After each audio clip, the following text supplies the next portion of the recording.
Hey, what's up, everybody? We are back here at the RSL, now in our second to last day of the tournament. I'm Tasteless. Joined with me is Sturgeon. How you doing, buddy? I'm doing great, man. We are deep into the bracket. Only 4 players remaining. First up today, I believe we have Clem and SHIN. The winner of that goes on to face Cure. And whoever gets out of that match will be going on to meet Classic, who is sitting pretty in grand finals. Very exciting stuff. Yeah, I'm super stoked to get started today. So our format is a little bit different from today compared to basically every other day that we've had here for RSL. It's going to be one best of 5 to start, and then the winner is going to advance and go into a best of 7 here with Cure.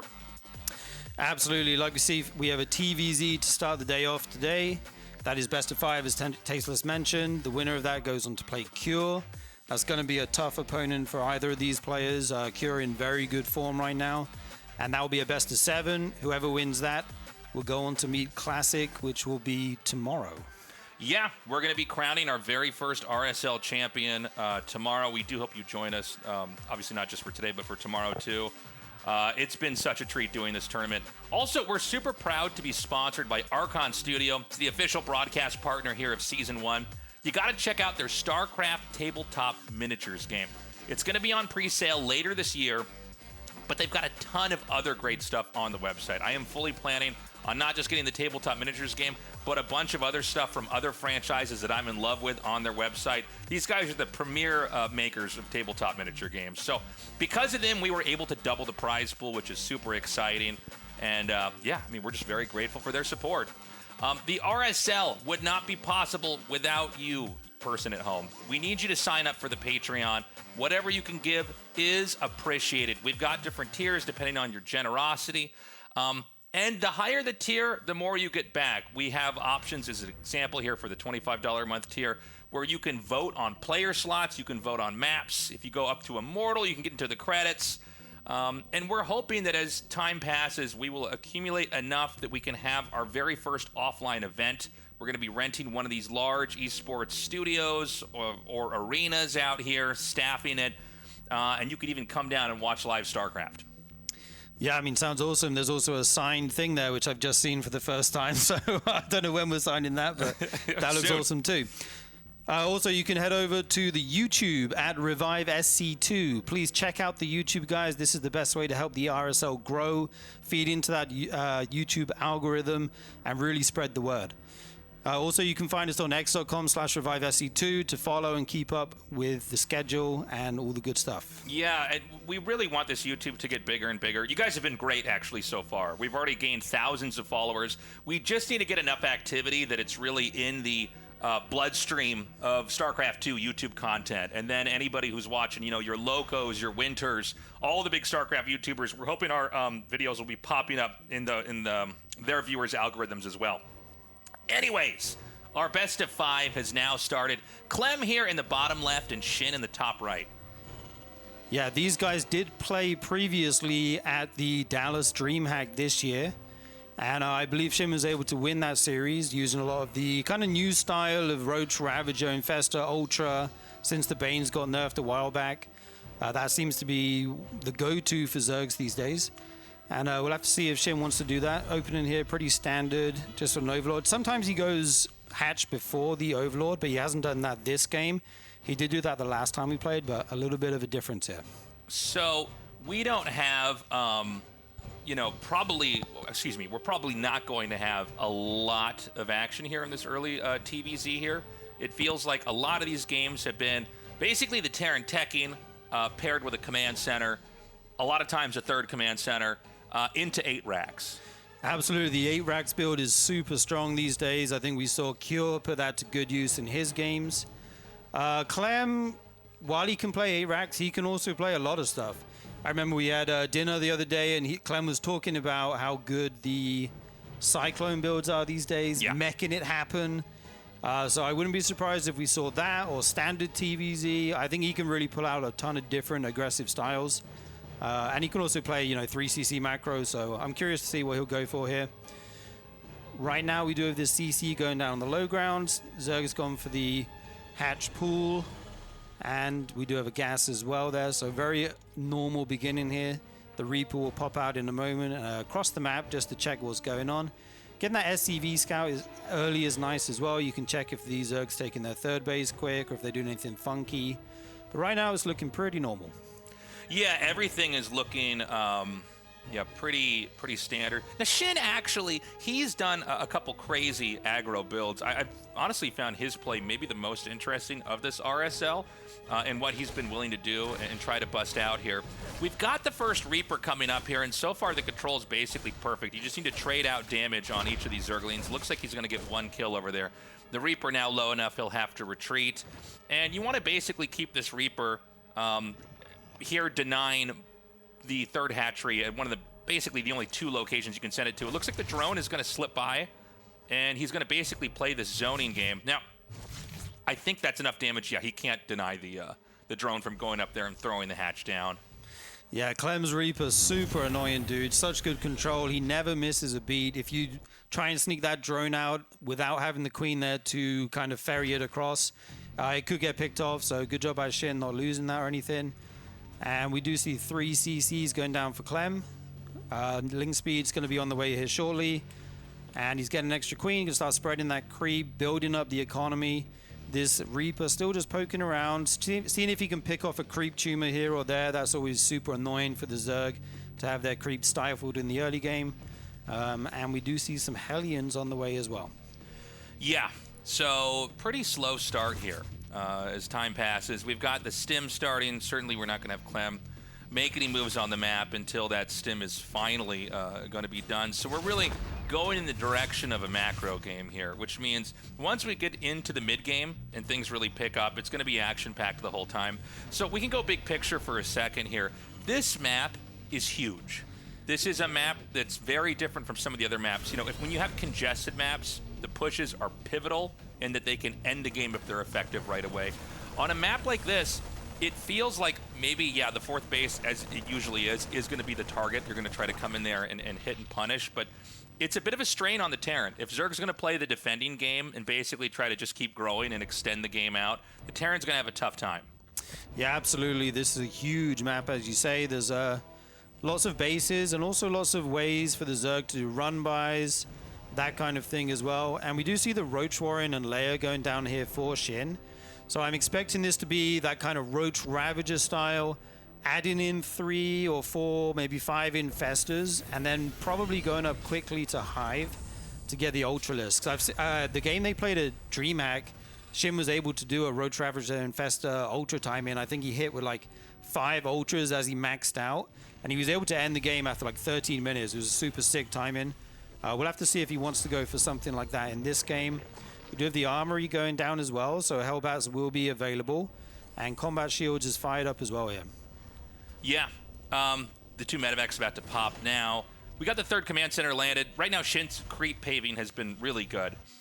He's going to be taking this 4th base down here. I should point out as well, after you get the 5th base, it's pretty tough for the Zerg to take any more bases. There is like a place below the 5th base you can kind of go to. But after that, expansions are pretty far out. SHIN comes in here with a punish and basically force a liftoff, but the push coming here from Clem is going to be huge. It's very important that Clem can survive this right now. Absolutely. We have roaches popping out, though. There should be enough if they can spawn in time. The Queen's coming down to help out. Meanwhile, a Ling counterattack hits the door of the natural. There's still a lot of Marines here on good HP, firing down these units at the front. There's only 1 Hellbat remaining. He just needs a couple more roaches, but this is starting to get out of control, actually. Yeah, I mean, he gets every single queen. The roaches are going to come back here. The drones get clipped off, and Clem's going to dive right out of there. Now, a hold is nice. I mean, it's kind of a weird hold because, you know, normally if you just trade roaches for Marines, you're like, yeah, that's fine. That's what's supposed to happen. But right. He did snipe those queens. Absolutely. That's going to slow down your creep spread. And the big problem with playing Roach Ravager against Bio is dealing with drops. And queens are one of your only things, they're basically the only thing you have that shoots up. So you'll often see the queens go to the main or something like that and be kind of anti-drop defense in the main. But losing 2 of those can actually hurt you in that regard. He's going for a Roach counterattack here and following up with some Lings. Is this going to be enough to deal with these Marines? I'm not sure it is. He decides to back off. He was stuck making roaches for quite a while there to deal with that attack, and the word count's actually even. We do see him, like I said, going for that infestation pit, though, so we'll probably see an instant hive when it's done, and then he'll add in some infestors and try and get some of those big fungals to get back in this game.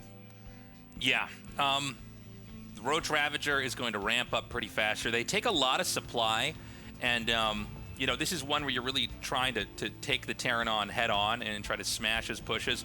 Concussive Shells is being upgraded.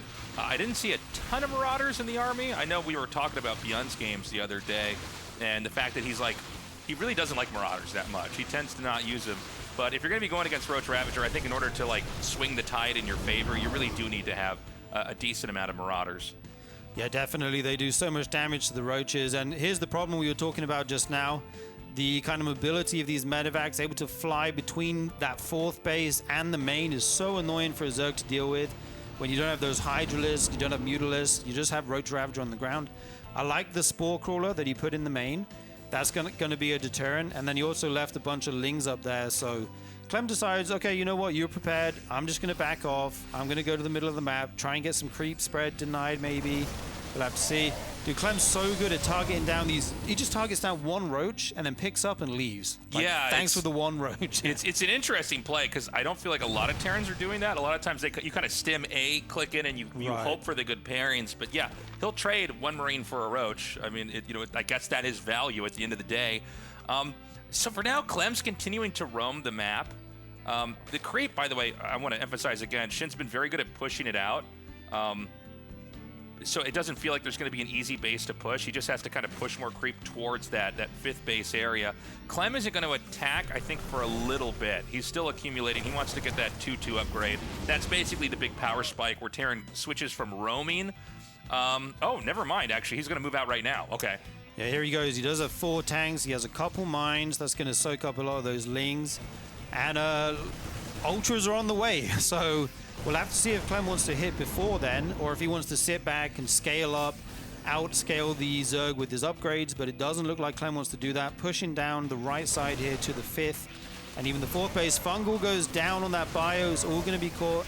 These tanks aren't sieged. It looks like Clem's not really ready for this engagement. Shin going to push in, but going up the ramp is always super risky. You don't know what's up there exactly. He doesn't have vision of that. So he does just back off and he'll try and hold this high ground. We have Kindness playing going down and 4 Ultras on the way. Yeah, the Ultras, when they hatch, they're going to give a lot more muscle to the Zerg army. Clem's going to try to set up. He scoots that tank just out of range of those Ravagers. Now the Marines and Marauders have to be further up because if the Ravagers can push in, they can just gun down that tank. And right now the pressure's on. I mean, the 4th base is being hit. Clem's splitting is really good. This is kind of an awkward position here because the hatchery and the lower part of this high ground kind of create their own bottleneck here. And so the Roaches and Ravagers are kind of stuck on top of each other trying to get access to this position. The first Ultra allows them to rush in, and this should be enough to wipe this position out. But the targeting from Clem is actually pretty insane. He's targeting down the Ultralisks really nicely. And when the Ultralisks go, there's just not that much left for Zerg. Absolutely. You build up the whole game to get to this point where you get out these 4 or 5 Ultras and you try and hit some kind of timing, but Clem's just pushed just before and got in a perfect position. Oh my god, huge fungal goes down on the bio though. Is this going to be enough to save Shin in this game? Clem is pushing in. The mines will go off on these Lings here. Okay, not too bad. Another tank pushing up on the ramp. It's going to siege up here, but it looks like Shin might be able to just defend this location for now. And Clem isn't reinforcing heavily, but he's going to go for the Ultralisk Cavern. If he snipes this, that takes that late game tech off the board. He transfuses, but it still goes down. Big pick off for Clem. Beautifully done. Having Ultras no longer in the game is going to be big. Now, there's 2 more making. I saw at least 2 more on screen. Clem on 4 bases. Shin trying to get up to 5. I don't think this hatchery is going to get denied. There's definitely enough over here to deal with that. But I'm worried for Shin here. It feels like he's been a little bit squished this game. Like he's having a hard time growing. We talked about this earlier in the cast, but after the 5th base, it's pretty hard to kind of get bigger on the map, right? The other bases are quite close to the Terran. In fact, Clem's going to hit this again. Okay, he sees it. He's going to send it back. Yeah, Clem being super annoying with these drops. His multitasking and speed is out of this world. He also has another drop in the top left that's going to dart into the Zerg 3rd as he's distracted down here.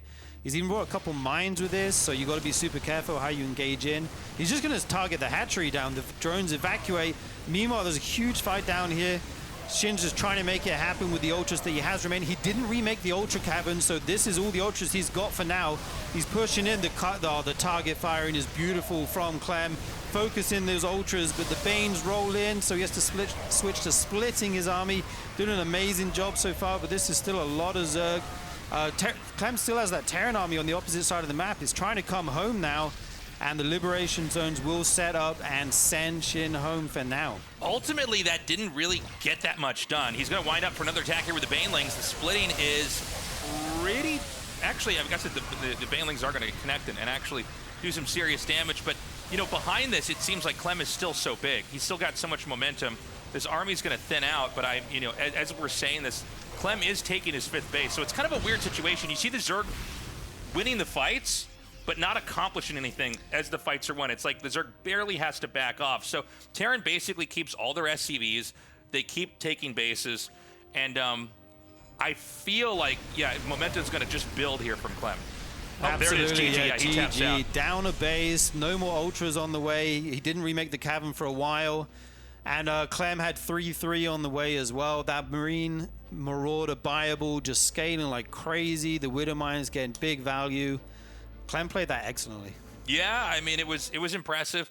I like the early game targeting of the Roaches that you were pointing out, Sturgeon, and even like the late game targeting, always kiting, but then hitting the Ultralisks. Yeah. And once the Ultralisk is gone, you're just a lot weaker, you know. Right, yeah, the focus fire on the individual Roaches was insane. I think Clem really showcased his micro and his multitasking as well.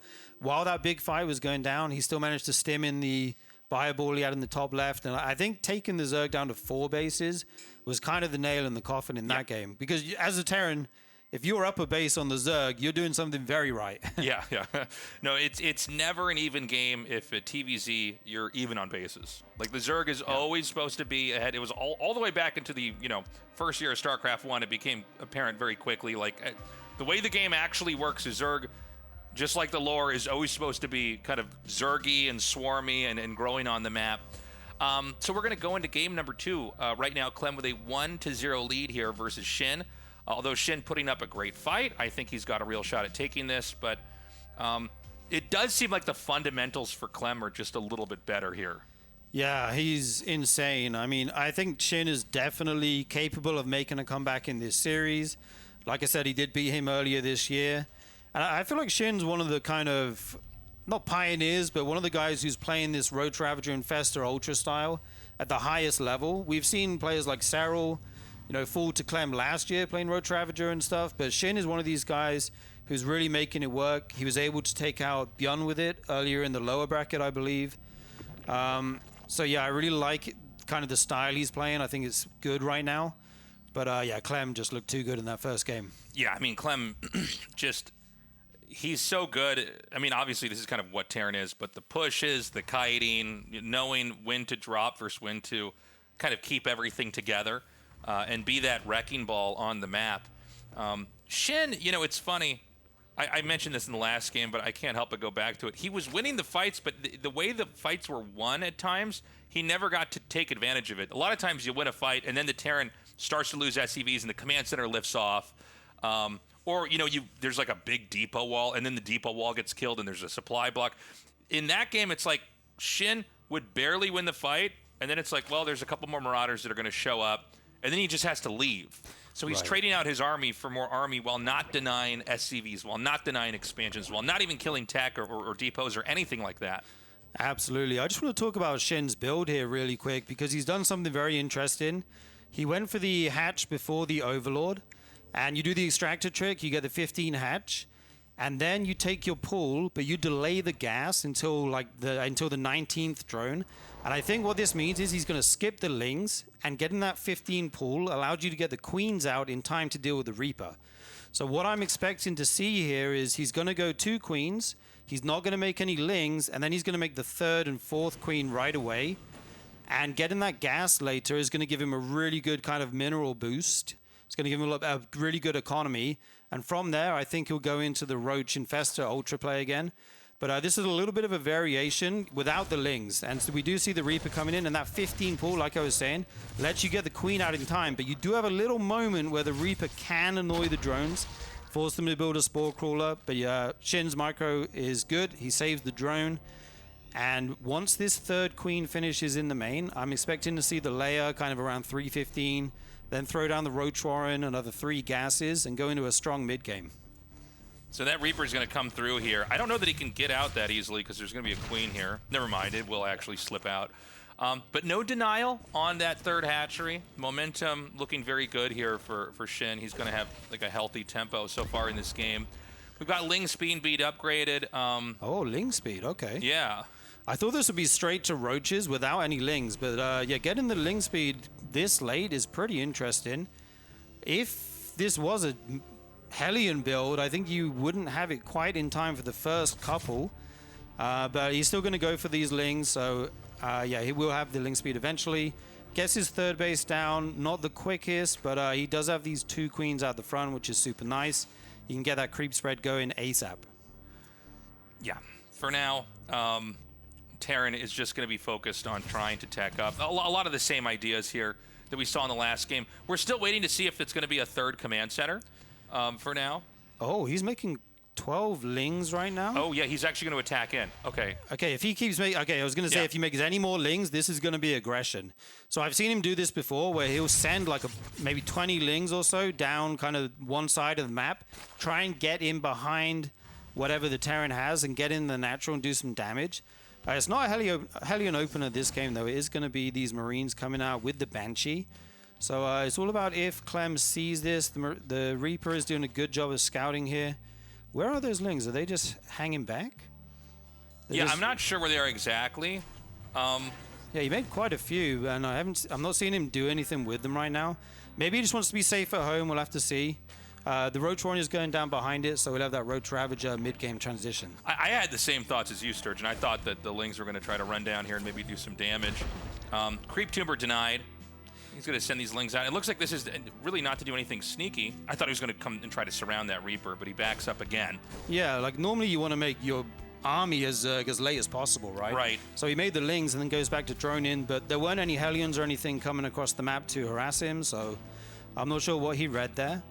But yeah, he does have this third base up. He took the triangle base first, which is pretty interesting compared to the horizontal third base location last game.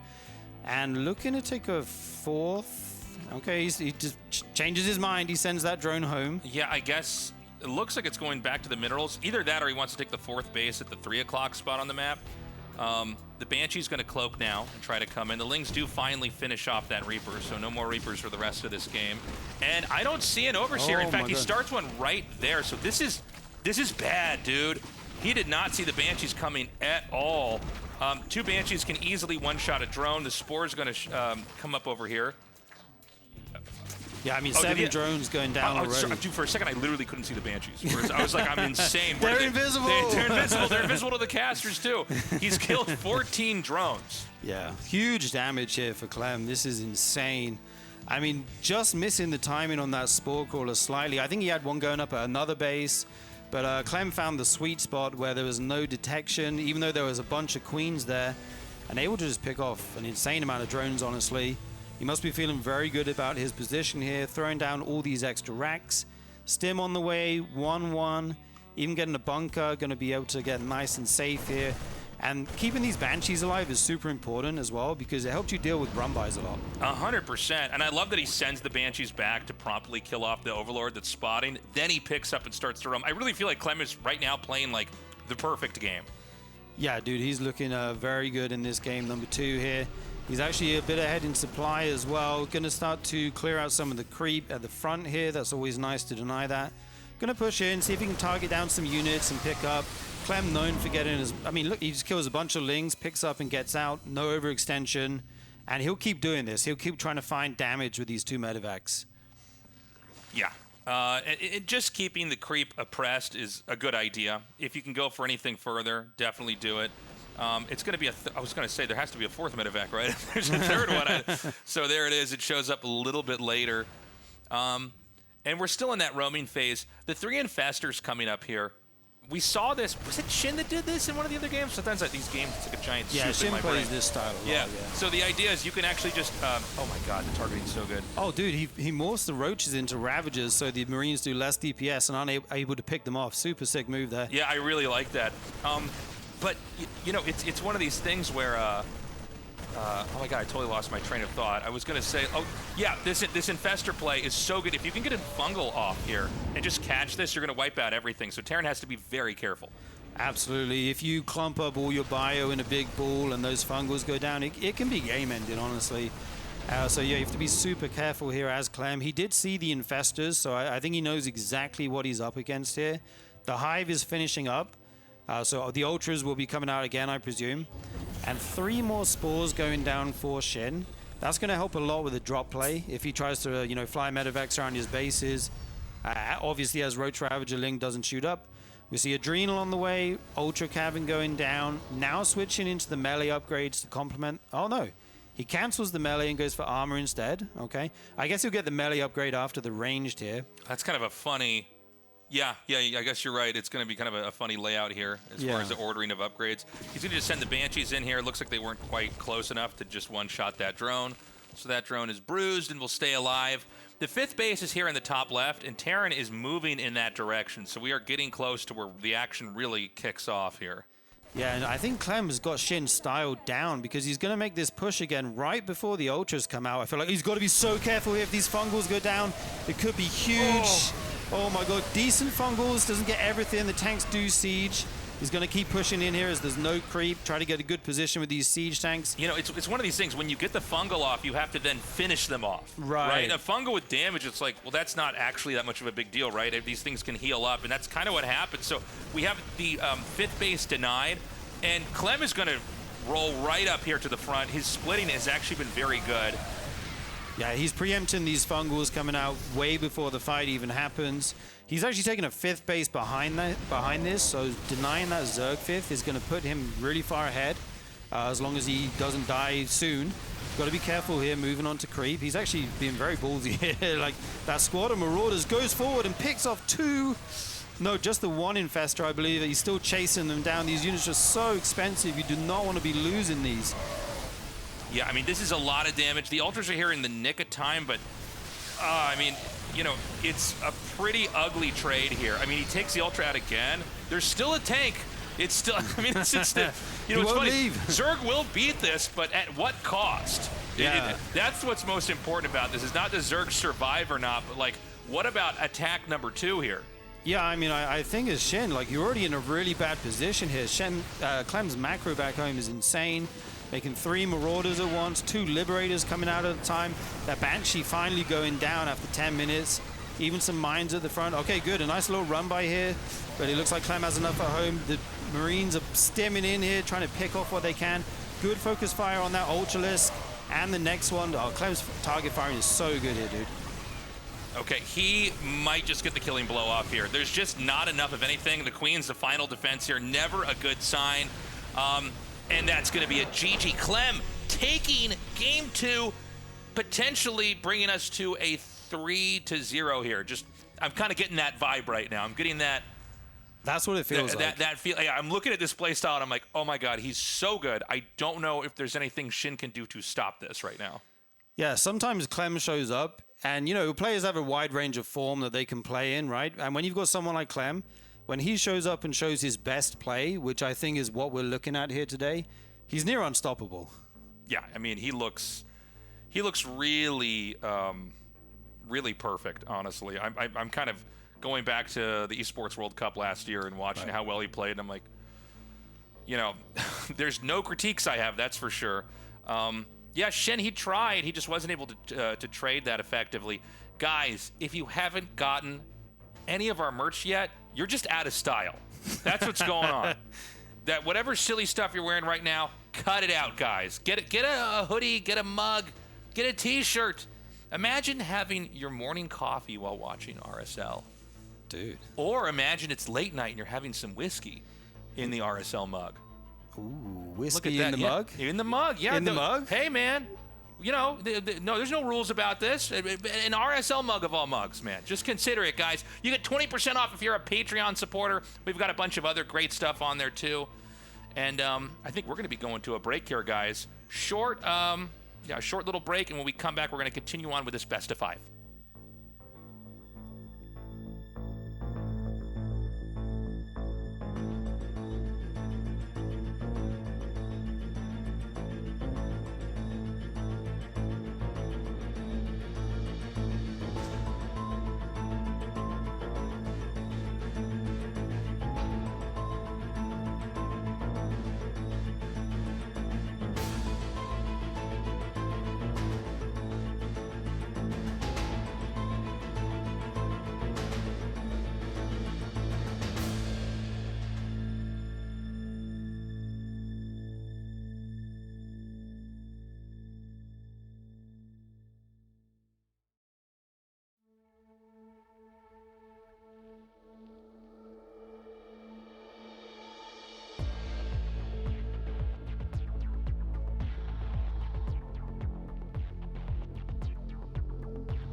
Welcome back, everybody, to the RSL. We've swapped Tasteless out. I've joined on in here with Sturgeon.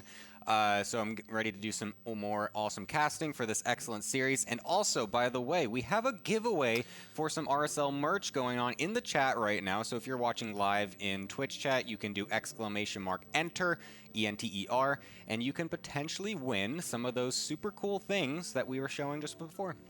Dude, I want to do that. I'm going to get my phone out when the game starts. Wait a minute. Give me the free what shirt. Was it? Exclamation mark, I want the enter. pins. The panties? The pins. Oh. Dude. The pins, man. The PINS. PINS. Yes, get those pins. Get the panties.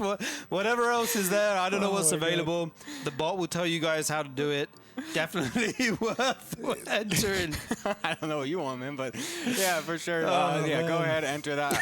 I'm not sure exactly how it's working, but apparently it is up, so we're gonna go ahead and try that out. So go get yourself some cool stuff. But we are going to be going into this SHIN versus Clem series. It's looking pretty good for Clem so far. I mean, he is just absolutely dumpstering so far in this series. And I'm going to be honest, I'm feeling like there's a 3-0 about to come upon us here. I think a 3-0 is on the cards for sure. Clem is playing too good, too fast, too everything. He's hitting these timings before the ultras come out really crisp. I think it's going to be tough for SHIN, but I think he's capable. So we'll see.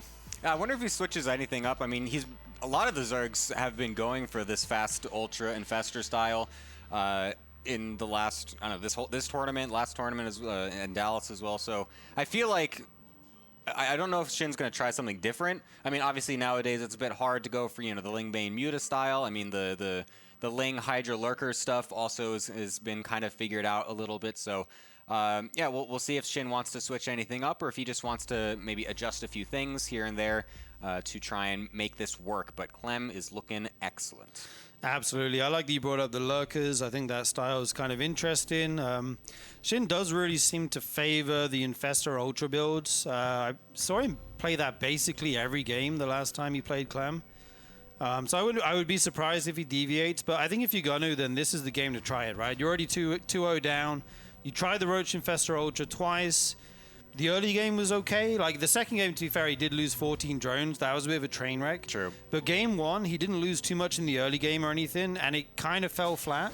So I think if you want to mix it up, now's the time to try. Yeah, I'd be curious if he also tries for some kind of earlier aggression. I mean, he does every now and then mix that in. I remember even like a while ago when he was taking some games off of Clem, you'd see like some Nidus plays and stuff like that. So that's always on the cards as well. But it feels like it's very difficult to catch Clem off guard with some of this stuff. He's just so solid with so many of his different builds. He's just excellent reaction timings, just kind of knows when all these little things can happen. And so, like I said, it's just really hard to catch him off guard. So it could just end up biting SHIN in the butt, really, to try and go for something like that. Yeah, I think you're right. Clem's, I mean, he's one of the most solid top Terran players. It's pretty hard to catch him off guard, honestly. But when you're 2-0 down, it might be worth just throwing that in there, make him kind of play cautious in the next games if you're able to take a map, and then you can go from there. This game, he has opened gas before pool, so we're probably going to see the early Ling speed and get some Lings out here to deal with this Reaper. And then we'll see what he actually wants to go for on ley lines. Yeah, good map. I love this map. Yeah, I like this map. It's a very solid map. I enjoy playing on this one. It's very straightforward. All the pros do love playing it, so yeah, we'll see if...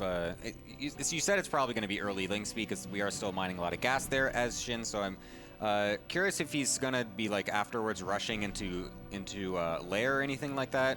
Because you see a lot of early layers nowadays with the Zerg openers, of course, trying to rush into the ultras as fast as possible after that as well. But it will be that Ling speed this time, like you said, to try and deny the Reaper and whatnot. And so far, that's going to be doing. It's going to be going pretty well. I'd be surprised if you lose anything.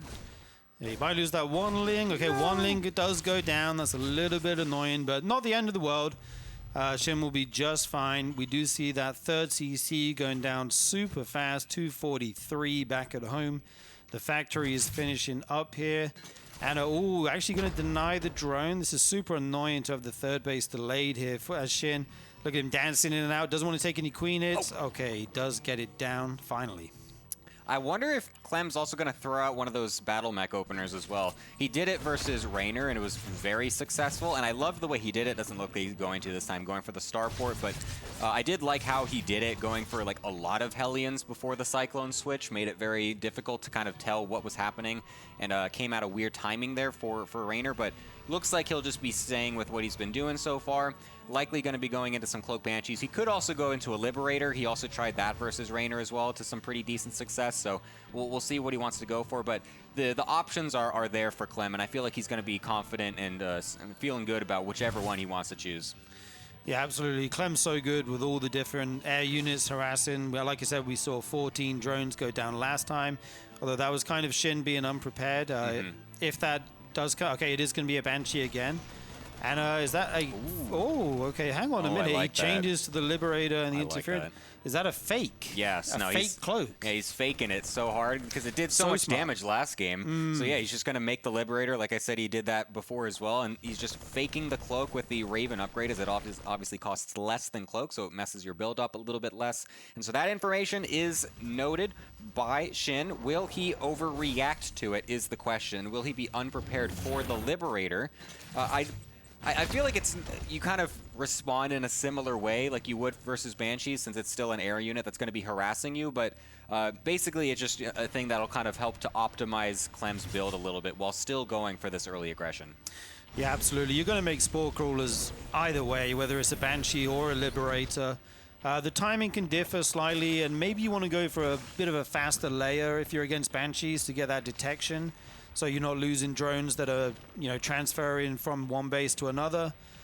So that could throw SHIN off a little bit. He does have his spores out in time. He will need to bring the Queens over, as he does spot this Liberator at the front. There's also the Hellions down near the third base there, so they could dart in at the same time. Okay, the Queen's just going to face tank this. As the Hellions come in, he's going to target down some Lings.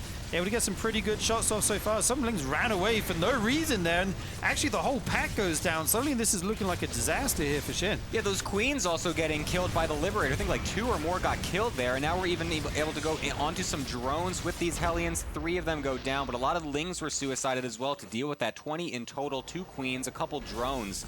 Not too bad for the amount of units that were used there from Clem. I think it could have, maybe been a little bit better if he was able to get a couple more shots on those drones. I was looking to maybe get like 5, 6 or so, but all of those Lings getting killed for that also, I feel like, comes out pretty decently for Clem. Yeah, absolutely. Those are Lings that could have been drones. And actually, when there were like 5 or 6 Hellions left after killing the pack of Lings, I thought it was going to be much worse for SHIN. I thought he was going to lose like 8, 10, even more drones, but he managed to minimize the losses. He has the tank on the high ground here, going to be able to protect his third base from these Lings. Going for the Roach build.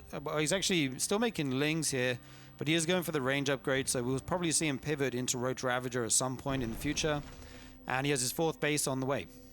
I'm curious how many barracks we're going to be getting thrown down by Clem, if he wants to just commit to a full-on 8 racks, or if he's going to just play it a little bit more passive and just try to get more into the overall macro game. It looks like he's already got a 4th base planted down, so I don't expect him to be going for too many extra racks for now, but double Marine drop in the top side will try to deny this 4th base, and it's doing a pretty decent job just kind of going back and forth here. It gets a Queen there, uses all the energy on transfuses, so no more creep tumors can get placed for a little bit, forced to inject, of course, there.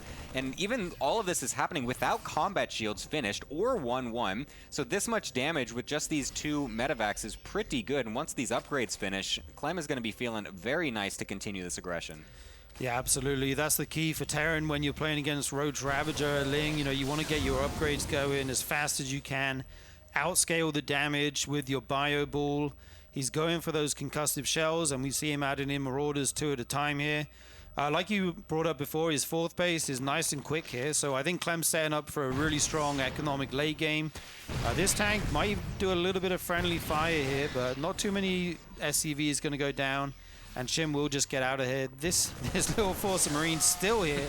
Picks off a Roach, but we'll have to leave eventually. Oh, I love the one Viking just to hunt down these random Overlords. It's so fun to see this. They just end up getting like 3, 4, 5 kills out of nowhere. It's like such a random thing, but Zergs sometimes just totally forget about the possibility, and then you just suddenly are supply blocked. Luckily for SHIN, he's got quite a lot of extra overlords already made, so I don't expect this to supply block him in any meaningful manner, but it's still good to deny the vision.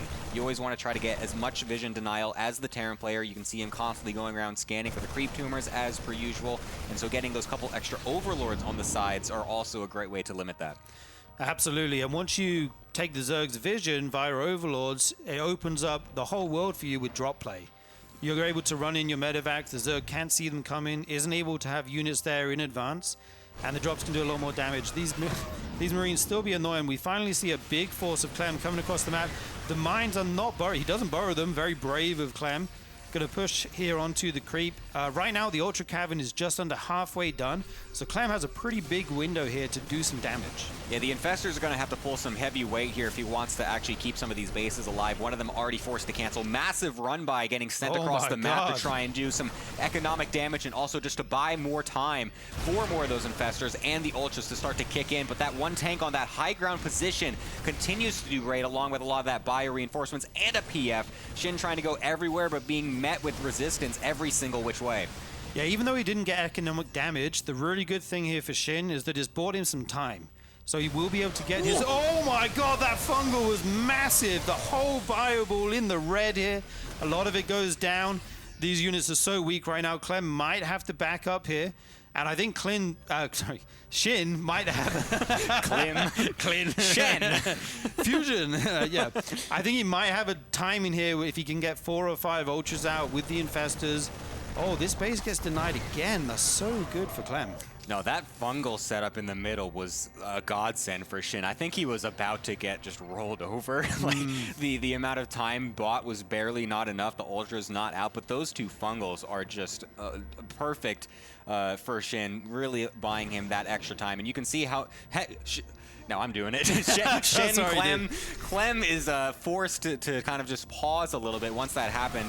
As you can see, he kind of let off on the aggression. Only just now is he starting to go for it yet again, as he's got a big drop going on the right side while he tries to push down the middle using these Widow Mines as an anchoring point. Doesn't want to, SHIN that is, doesn't want to go too far forward because this is a very small choke point. But this drop on the right side, I think, didn't quite get dealt with correctly. SHIN was not quite paying attention, and so that's potentially going to do a lot of damage. And instead, he's just going to shove it down the middle now, assuming that there's less units here, and he will be correct on that. And so maybe this is a bit of an overextension from Clem to split too many units. Yeah, dude, that fungal was big. These Marines and Marauders have been so annoying in the natural. There's actually not enough there to clean that up, so that will be huge damage. But on SHIN's side, he forces the base to lift.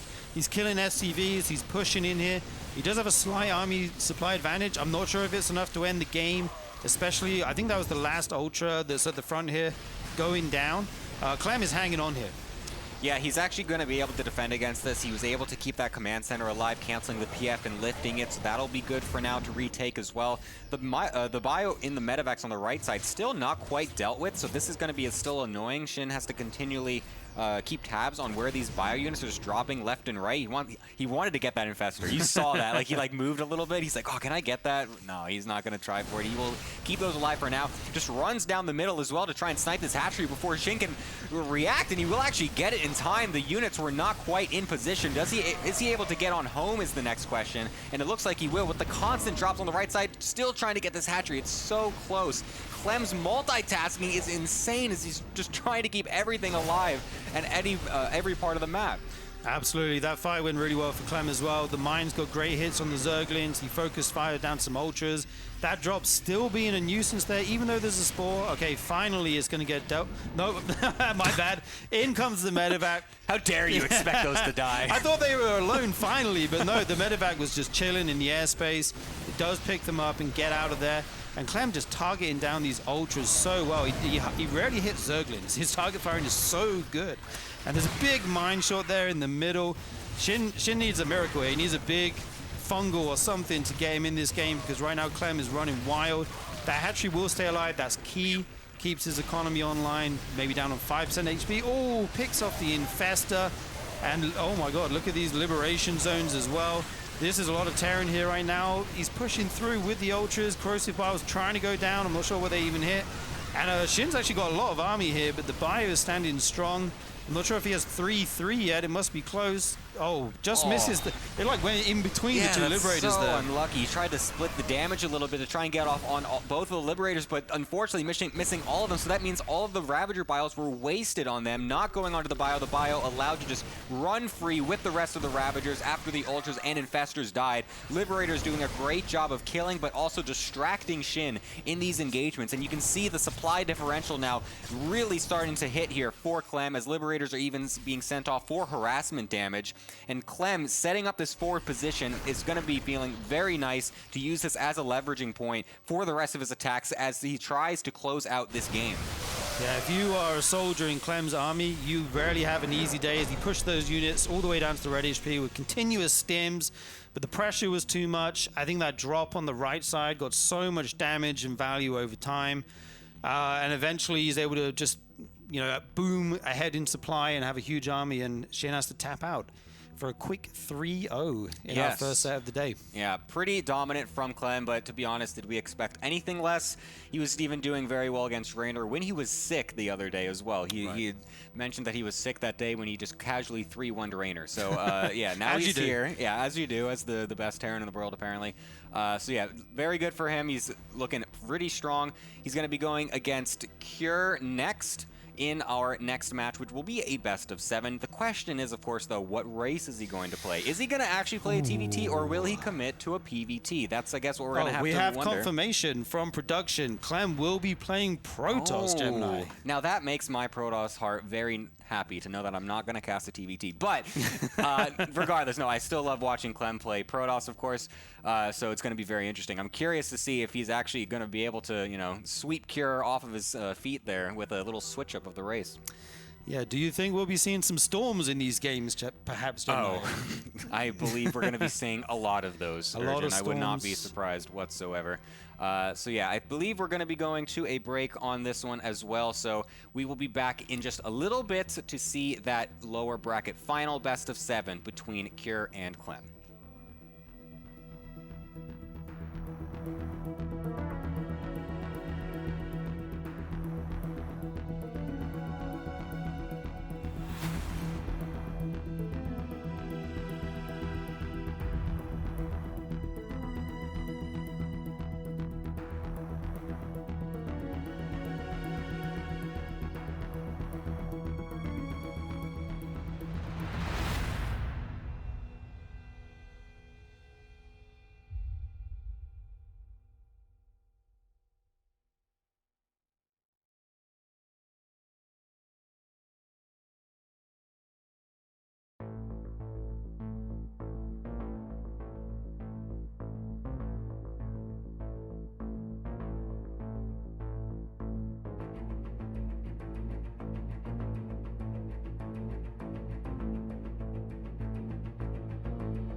Welcome back, everybody. Thank you for waiting. We had a little bit of extra time there for the map vetoes.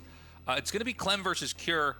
In my head coming into this today, I was thinking, okay, well, it'll be a TVT. It's going to be a PVT because Clem is going to be choosing Protoss. Yeah, and that's going to be super fun, of course. We're going to be able to see some of Clem's excellent Protoss, which is, it's like really good. It's like he's at times the highest MMR Protoss on the European ladder, which is ridiculous. I think this is something a lot of people don't consider because we get so used to looking at certain pro gamers, and it's like, okay, Clem, quintessential Terran, right?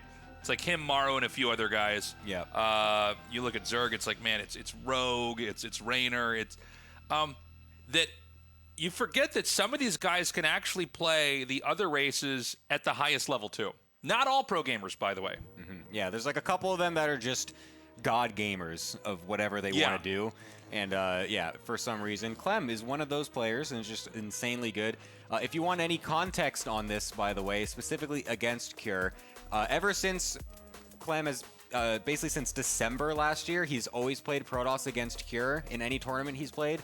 He's 10-1 in series. So insane, versus Cure. 22-8 in games. That's like absolutely ridiculous. We are in a meta right now where it seems like Terran have a tough time versus Protoss. I can't say I blame Clem for doing this. Interestingly, there used to be rules against race switching.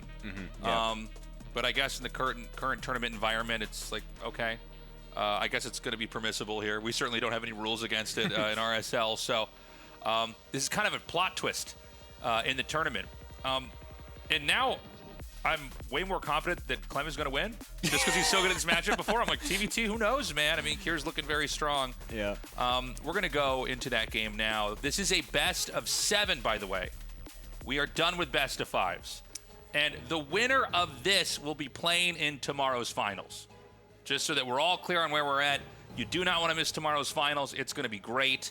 By the way, this tournament has just been a blast to do so far. We had a couple hiccups, a couple bumps in the road the first couple days. But things have really smoothed out so far.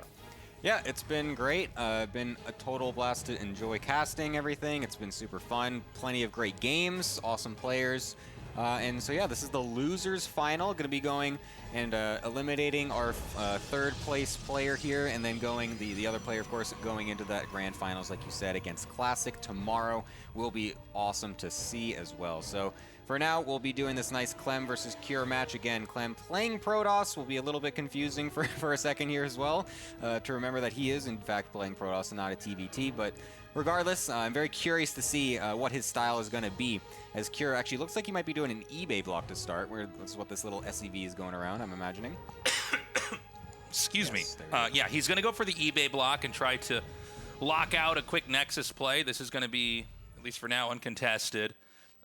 Meanwhile, the probe's going to be moving across the map, trying to harass the SCV that's making the barracks. Yeah, I'm curious to see what Clem's decision is to deal with this eBay block.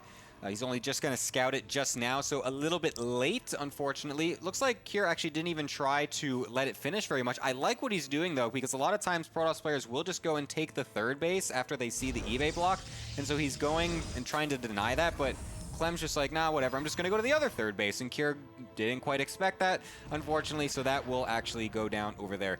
I think this is still going to be okay. I think Cure will look at this and be like, okay, that's still kind of okay, because like the third position is weird to take as a natural. I'm usually kind of as my own player against doing this because it makes it so uncomfortable to play against certain aggressive builds. But I mean, the pro players are just so good at this. They have their perfect responses mapped out and everything. So I want to see what Clem wants to do with his natural now being forced so far away. So the command center's been thrown down here, and yeah, we'll see how much of a factor this is going to be. I totally agree. I think it's really uncomfortable to play with the Nexus far out like this. I'm like, is this what Zergs go through all the time? Yeah. Zerg players are listening to me, maybe like, first time, huh? Yeah, no, it's definitely an uncomfortable game. So we've got the Adept coming across the map now. This is going to be a situation where the SCV can actually get assassinated while making the command center, which will slow down everything. So he sees the Hellion, he decides to back up, and the Hellion can basically like zone this thing out. It's super annoying to try to fight with the Adept. Yeah, and this is the thing that's a bit awkward to deal with when you're going for this further third base instead of trying to just kill the eBay and taking it at your natural. The fast Hellion plays can be very difficult, and a lot of times in the past what Protoss used to do against this is they would go for a fast Stargate for Phoenix or Oracle, which is the best way to deal with early Hellion harassment usually. But nowadays, of course, with the early Sentry plays and whatnot, Protoss players seem still pretty comfortable just to go for that and then into Twilight for Blink like they normally would. So we've got a battery set up here, a couple of units also on the defensive for Clem already. We'll see if this is enough to deal with these 4 Hellions as the probe pull is here. First 2 Hellions, or first 2 probes getting killed off, and the split, unfortunately, is not there at all. So an excellent shot with those Hellions leading to 7 probe kills, and only 1 of the Hellions actually getting killed. That's an excellent trade for Cure. I mean, that's crazy. We saw him chuck the first 2 probes into the Hellions to try to buy time. Yeah, but he like immediately targeted it down, didn't lose any momentum. And you know, we were talking about this probably being a very Clem-favored matchup, but right now in this game, Cure is looking very, very strong. Yeah, that was a great play, and exactly what I was talking about, how awkward it is since you have such a big open area in front of you instead of just that little choke point that you can even wall off versus these early Hellion builds. It makes it much more difficult to deny the Hellions from just diving in.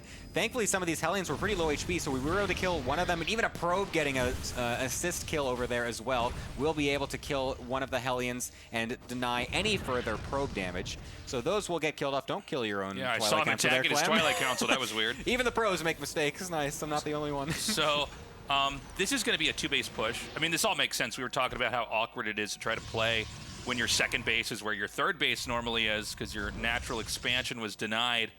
And I mean, you know, 2-base timing attacks with Terran versus Protoss, usually not that easy to pull off, but he did kill a lot of probes. So what Clem's going to do is he's going to move out on the map, and he basically wants to try to deny this as it moves out. Because if you can force Terran to siege over and over, or not, well, sorry, actually what I mean to say is you force him to siege and then unsiege and then siege again, that can usually buy you a lot of time. Yeah, it's pretty much crucial, and you need to be able to do that if you want to defend some of these tank pushes. It's a nice little dancing game. Basically, you have to play with the other player of when you siege and unsiege, when do you poke in and try to deal some damage and then blink back and whatnot. So far, Clem has done pretty decently, picked off a couple Marines for free for the most part and blinked away. Going into charge as well and getting his third base set up, going straight into a robo. We'll see if he decides to go straight into the Templar Archives for the quick storm like we've been seeing Classic do so much, or if he's just going to favor going for more gateways and Colossus as the attempted tech here. But for now, we're just going to continue to lurk around with those Stalkers. You want to try to get as much map vision and control as possible. He's even splitting off some Stalkers to deny, or just to see if there's any drops getting snuck around, because that's always something that can catch you off guard if you're keeping all of your Stalkers together. So he's making sure he's getting all of the bases covered here as Clem. Yeah.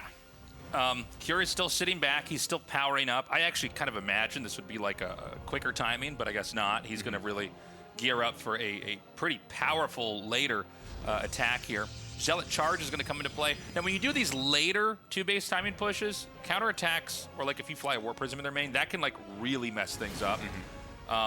Because, you know, the longer the big 2-base timing attack takes, the more time Protoss had to basically accumulate income, right, and get upgrades and get infrastructure. Now, I don't know if we're going to have something like that, but I think it's worth pointing out. Yeah, the double medevac drop luckily was scouted by Hallucination, so that was perfect timing from Clem to see that he didn't actually have a Stalker in position. So if the Hallucination missed it, he could have been caught pretty off guard by this double drop, but instead sees it and will again be able to kite it across the map, picking off any units that he can while doing so. And interestingly enough, back at home, he's not gone into any tech just yet. He's just sitting on the Robo and the Mass Gateway, and just going to be going Mass, Charge Lot, Blink, and a couple of Immortals to help defend against this tank push, which has found its way across the map. And so Charge Finish now will try to go in, and before this is sieged up, try to get as much damage as possible. Nice force fields on the ramp next to the tanks as well, forcing the lift up from those medevacs, and will kill off both of the tanks. One still is alive, but at pretty low HP. A decent first engagement for Clem, but there's still more to come. Yeah, he's going to continue to push in here. I mean, Protoss has a lot right now. The Zealots are going to come in. The Stalkers blinking in. They wipe the tank out. And it seems like Terran barely has enough to try to force their way in here. A force field comes down. Kind of works, but Terran moves around it. We need to get these Zealots up here in the front. Now, the medevacs are very, very low on energy, which means they can't quite keep healing, but it might not matter because it seems like there's just enough units to keep pressing forward. Yeah, this is looking great for Cure. The initial engagement wasn't quite enough from Clem, and without any splash damage behind it, not able to actually clear out the bio. So Cure actually with the first win against Clem's Protoss. It's those 7 probes, man. Those 7 probes. Those 7 probes. That was actually influential. Like that was really early. It was one of those butterfly effect moments. That happened and then it rippled into the rest of the game. And then Cure went, I'm in the wrong timeline. Oh no, sorry, Clem did. Sorry. Yeah, Clem's like, this isn't the timeline where I've lost 7 probes, is it? It was. Okay, well this is exciting. Cure wins game 1. It was off the back of worker kills, but he kind of set it up to be like that, right? He put the eBay down there at the start to force the Nexus to be in an obscure location, in this case at the 3rd base. I guess it's always going to be at the 3rd base, right? But, and because that area is more open and you know, inherently harder to defend, 3 Hellions can get in, or no, was it 4 Hellions? 4, yeah, sorry, 4 Hellions get in there and wiped out every single worker.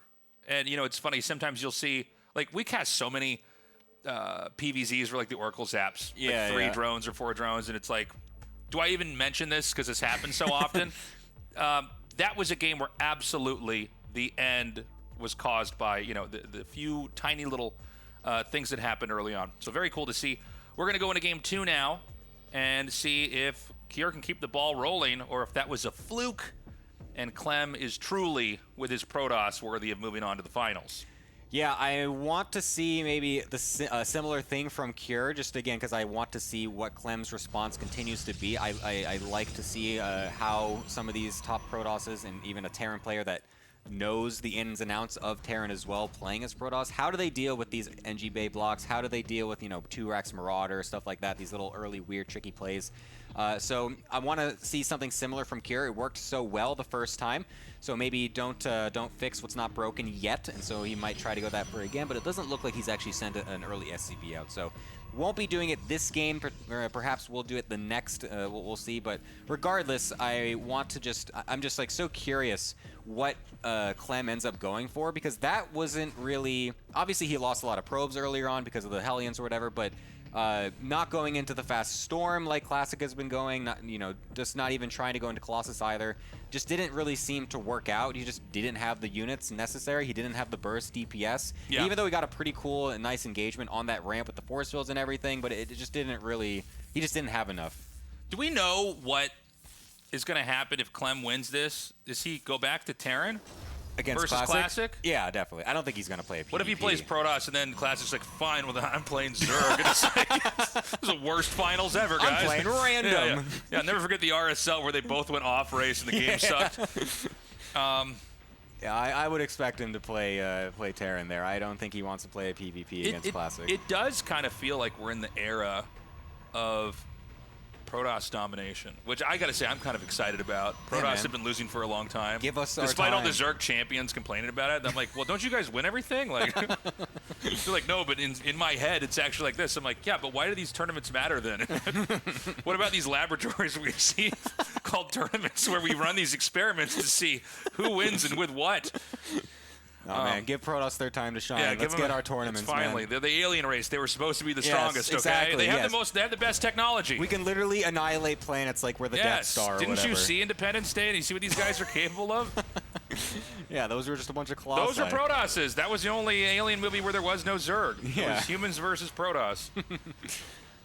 So, in this game, we have the Twilight Council coming down here, and you know, really all of the jabs that Clem got in early on, you know, led up to that win with the push. But this is not a game where that should happen necessarily. Clem is getting to play the game he wants to play. He's expanding now. I don't know, by the way, if Clem's going to go for like super fast storm here, but that feels really, really strong when I cast it. Yeah, it is definitely very good. It is important to note now, though, that Clem did not go for an early sentry this time, so he's not going for that very common style that we've been seeing lately. He is going to go for the more standard 2 Adept Stalker opener that we saw years ago and just for so many years in a row, basically. Generally to try and just get some poking, harassment, or if you can deny a Marine or an SCV or something, but also get some amount of scanning damage, or scouting intel, sorry. is still pretty good, but he won't have that super deep dive scouting information with the hallucination this time. And he's actually going for a very fast robo with this as well. I wonder if he actually might go for a 4-gate blink attack or even just 3-gate to go for something aggressive. Could be very nice. I've always been a fan of this build, by the way. I think it's fun to watch. It's fun when you pull it off. It feels really good. But you know, it's one of these builds. Like the longer it's around, I feel like the better Terrans are going to be at stopping it. He did see the medevac with the adepts. Oh, the medevac actually also saw him, so he's going to come back here. Yeah, I think Cure didn't quite know what was actually walking across the map there. Maybe just saw it on the mini-map and just wanted to make sure that he tries to chase it down. Unfortunately for him, it was to Adept, so they kind of just like phased past him a little bit. And so he's forcing the drop all the way back home. But that will at least allow him to kill these Adepts. And if he didn't bring this back, that actually would have killed like the whole mineral line, I feel like. So that was a good decision from Cure to bring that back. But that does mean that Clem kind of gets a little bit of extra information on where that medevac was, doesn't have to deal with it. And I believe he's on, I think he's on only 3 gateways with this, not 4. I wasn't looking super closely as he's also trying to take this 3rd base over here, so it should be just 3. Still potential to do damage with a prism as well, so just because it's not an insane amount of gateways doesn't mean it's not threatening, but it will allow Clem to still transition at a relatively fast pace afterwards. This is a really different game that Clem's bringing here. I think I was very deterministic in my head about how this matchup was going to look as far as Clem kind of emulating what Classic's doing, since Classic is looking like the best Protoss in the tournament. But he's just, you know, playing a really a Protoss with a lot of range, so to speak. Yeah, for sure. The Banshee's going to come in here as well. No battery left. So, oh, and there's actually Cloak as well on it. So, unfortunately, there is an Observer that just spawned. So, he will be able to bring that back and actually kill the Banshee. But 5 probes getting killed off when you're going for an aggressive build like this is not really what you want as a Protoss player. He's instantly going to start those probes back up and try to chrono those out. And he's even just going to blink forward onto the tank as well, sniping that down. Even gets onto the bunker, denying the SEV coverage so that way it cannot be repaired, forces that down, and now will even blink forward again onto the 2nd tank before that can set up, and then uses the prism as a secondary blink to bring everything back and go to the reinforcements as well. This is looking very good so far for Clem. This is so sick. The way that he just body blocked when the SCVs were trying to repair, and he's just got enough stalkers out here. I think this can actually snowball. We need to at least get a tank. Oh, there's actually is a tank over here on the far left. The tank might allow him to stabilize unless he has another Stalker warping round. I don't see why he wouldn't. In which case, he might be able to just dive in and clobber him.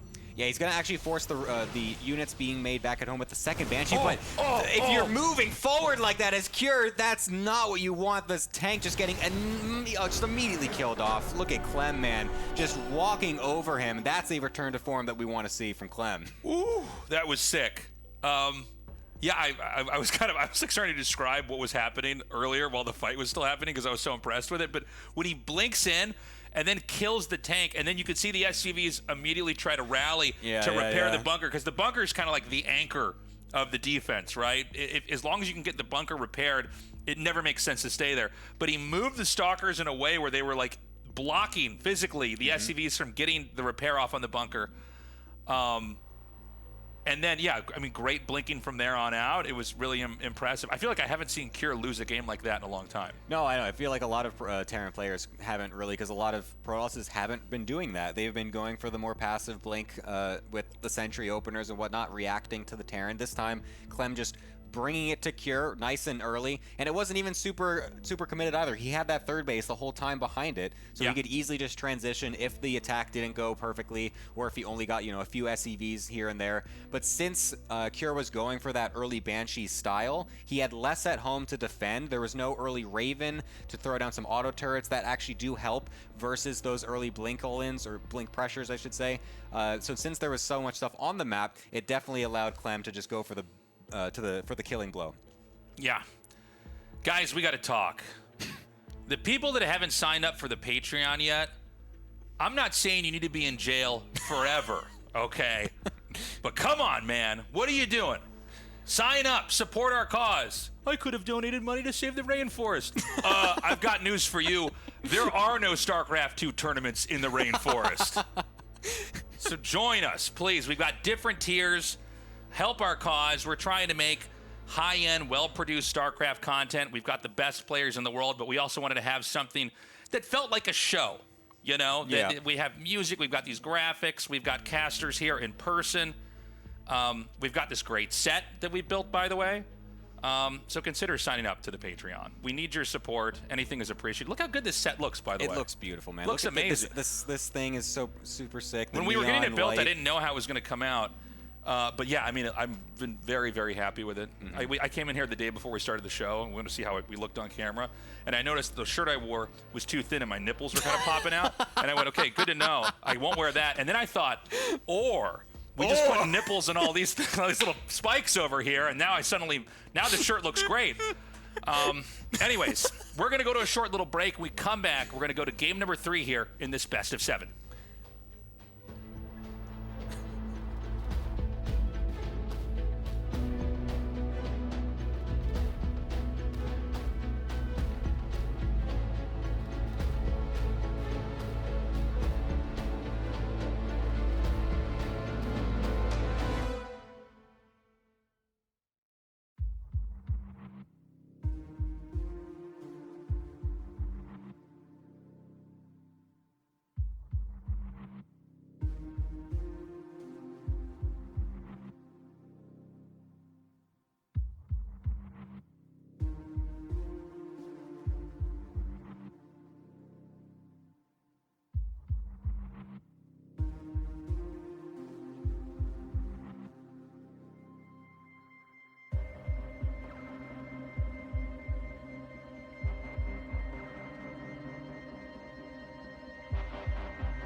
Welcome back, everyone, to the RSL. We're in the mid-series here between Cure and Clem. Clem playing Protoss, by the way. If you were not watching the initial 2 games, you just joined us. He is playing Protoss, and it's currently 1-1 between the two. We've got Sturgeon back here to join me again for some more of these excellent games. And last game, we just saw, honestly, a pretty dominant one from Clem, just coming in with some aggressive blink openers. Something that we haven't seen as much lately this tournament, but Clem bringing a classic back in here and doing pretty well so far versus Cure. Yeah, Cure was able to mess him up a bit in the first game, killing those probes with the Hellions. But it looks like if you don't interrupt Clem too much, his Protoss is super strong. Yeah, for sure. By the way, we also have a giveaway going in chat yet again. If you want some more RSL merch and you're here live in the Twitch chat, go ahead and do !enter, and you can enter in to join, to join the giveaway and get some of that cool swag. Some of the pins. Yeah, get your pins, get your shirts, get your mug, whatever it is. Yes, you can get your pins. Do whatever you want with those things. But yeah, hopefully you can win one of those. Would be super sick. But yeah, we're going to be going into this next game pretty shortly here. But yeah, I'm just still very curious to see how this ends up working out. Clem, of course, being more aggressive, like I mentioned the other game. So I feel like he's going to try and continue doing some of that. I mean, it worked so well. I think throwing in a couple of these different styles that aren't quite used as much lately compared to what Classic and Hero and some of these other Protoss players are doing, I think is a good strategy to do, just to mix it up a little bit. Because when you're coming in as a Terran player off racing, that gives you such an interesting advantage in the matchup because one, there's less study material from the other player, and also that just means that you have more opportunity to throw in things that maybe aren't the standard or what the other players may be used to. Absolutely, yeah. I like the eBay block in game number 1. Maybe it's something that Clem's not as used to as just the normal play, but he dealt with it okay, but then the probes went down. I'm curious if Cure's going to try and throw that in or something else that's kind of not standard to see if Clem can deal with it. I will have to see as the game develops. The third map is going to be Persephone, and in the bottom left we have Cure as the Terran, and in the top left we have Clem as the Protoss. It's very weird. It's really throwing my brain off. My brain doesn't want to say it. It's very strange. Yeah, no, I agree. It's weird when you're so used to casting a player as a certain race and you're just like, no, they're playing something different this time. You got to keep your head around that. It doesn't help that their names are kind of similar too. The Clem same team, same logo. Team, yeah, it's a little bit deceiving at times. But regardless, Clem will be yet again playing this Protoss for this series, and he's going to be going for one of those Reaper walls as well to make sure the Reapers can't do anything sneaky, getting in and scouting and whatnot. So that could also kind of come into play actually a little bit later if Clem wants to do something that kind of relies on the fact that the Terran can't quite scout you as easily. So that's also something that we might want to take note of. But it's going to be a 2-gas opener here for Cure, so might be trying to go for some more of that early Reaper Hellion stuff and whatnot. I don't believe, he doesn't have a SCV on the map, so no eBay block this time again. So we'll see, because Cure did try to go for a lot of this early Reaper Hellion 2-gas style versus Classic, I believe that was. And so he was able to, well, actually not really get that much damage done, to be honest with you, but this is generally what he prefers to do if he does go for the 2-gas style, so we'll see if this does well versus Clem. Yeah, absolutely. We see the factory going down now, and the Reaper is coming out. As you mentioned, that high ground where the Reaper can jump into the main base has been blocked. Do you think Clem looks at the Gemini blocking guides? I wasn't going to mention this, but yeah. I'll bring it up. Hey, man, maybe. Who knows? I don't know. I've had some players mention they look at my build order guides like way back that I didn't think they did. So I was like, oh my god, that's like pretty sick. So, keystone of the community. That's what you are. Thank you very much. No, you make me blush. Oh my god. But yeah, if you want, you can search those up. As you can see, it's going to block this Reaper from getting on up, and that will deny that initial scout and will force that thing to go around. And generally, you'll have your Adept or Soccer out in time to be able to kill off. Oh, whoa, this is sick. Oh, what is this probe doing here? And How it just barely misses it. What is this little guy doing here? He went to the third, checking for proxies, or like, maybe. And then comes home. Nice. Oh, I like that. Yeah, that's super smart. Makes the battery at home. That's going to keep him a little bit more safe than maybe we saw in game number 1. It is going to be a similar build here. Going for the Reapers, going for the Hellions. At some point, you want to try and dive in and get some probe damage. Be very aggressive, which I think Cure has showed that he's pretty competent with. We do see the Adepts running across the map here. Okay, they do shade back home, just walking out the front, check if there's any units there, and then shading back to the natural. Yeah, it's a good play to do, as the Adepts have plenty of mobility, so that is kind of the that's the advantage you get from going double Adept so early instead of the Sentry, and also just gives you a little bit more extra damage against this Reaper Hellion style. Is he going to mine over? He's definitely going to try and get all three of Reapers them! get in, that's so sick! He's in the main base taking out probes. What a godlike grenade that was. And now the 2 Hellions in the natural as well, because all the units were forced up. I have never seen that work so well. That's actually ridiculous. Like, it's actually rare that that is able to get 1 Reaper in, but the fact that it gets all 3 of them is absolutely ridiculous. And now the probes are getting jumbled up. Actually, pretty nice blocking, though. This is actually a great defense from Clem, all things considered. He only lost a few probes in all of this. The fact that the battery at the natural was able to keep a lot of those probes from getting killed is very nice. And then the excellent probe micro in the main base, that was an excellent play by Cure to get all 3 of those, but only losing 2 probes in that amount of chaos is actually insane from Clem. If that happened to me, I lose my whole mineral line. 3 I just Reapers leave the in game. I see him do I the just 3 press the Reapers power up. button on my computer. Yeah. I'm like, I'm done with ladder for today. The monitor 3 out the Reapers in window. the main. The Hellions in the natural, but Clem's control was excellent. Crisis management on point. We do see this mine drop come in now. Ooh, got to be careful attacking them with the probes there. He does have a little force making his way into Clem's natural. There's action on both sides right now. Only 2 probes going down to the mines. That's very good. Blinking around, not sure where these stalkers are going. Ooh, yeah, that's a bit of a dead end right there. Unfortunately, getting blocked by the SCVs as well. Unfortunately, the target fire just barely not there, but does get a couple extra on the back end. So 4 SCVs, but kind of suiciding a few too many stalkers and units there. Not the best trade overall for Clem, but considering the fact that he defended the initial harassment so well, he's got the room to move a little bit for that. So I think that's still totally fine. This medevac is going to be stuck in the corner, which is annoying, and you're going to have to make sure you leave units there to defend against that in the future. But I think this opener from Clem is feeling pretty good. He just has to make sure he does actually scout for this move out, which he does with a Blink Stalker over on the healing zone as well, so that's good. Doesn't want to lose too many probes here as well. Also a nice reaction. So Clem just, man, he's playing so well. Yeah, he's dealing with everything beautifully here. Takes out the medevac. There is a Banshee in the main, uncontested right now. Going to go to work on this probe line. He's going to have to send stalkers up. Oh, the push from Cure actually goes home, which is, I don't know, maybe fortunate for Clem. He didn't seem to know about, oh, he did seem to know about it. But yeah, these tanks are going to go home. They're going to keep macroing up, adding on a few more racks, maybe wait for Stim. He's still got another Banshee coming out here.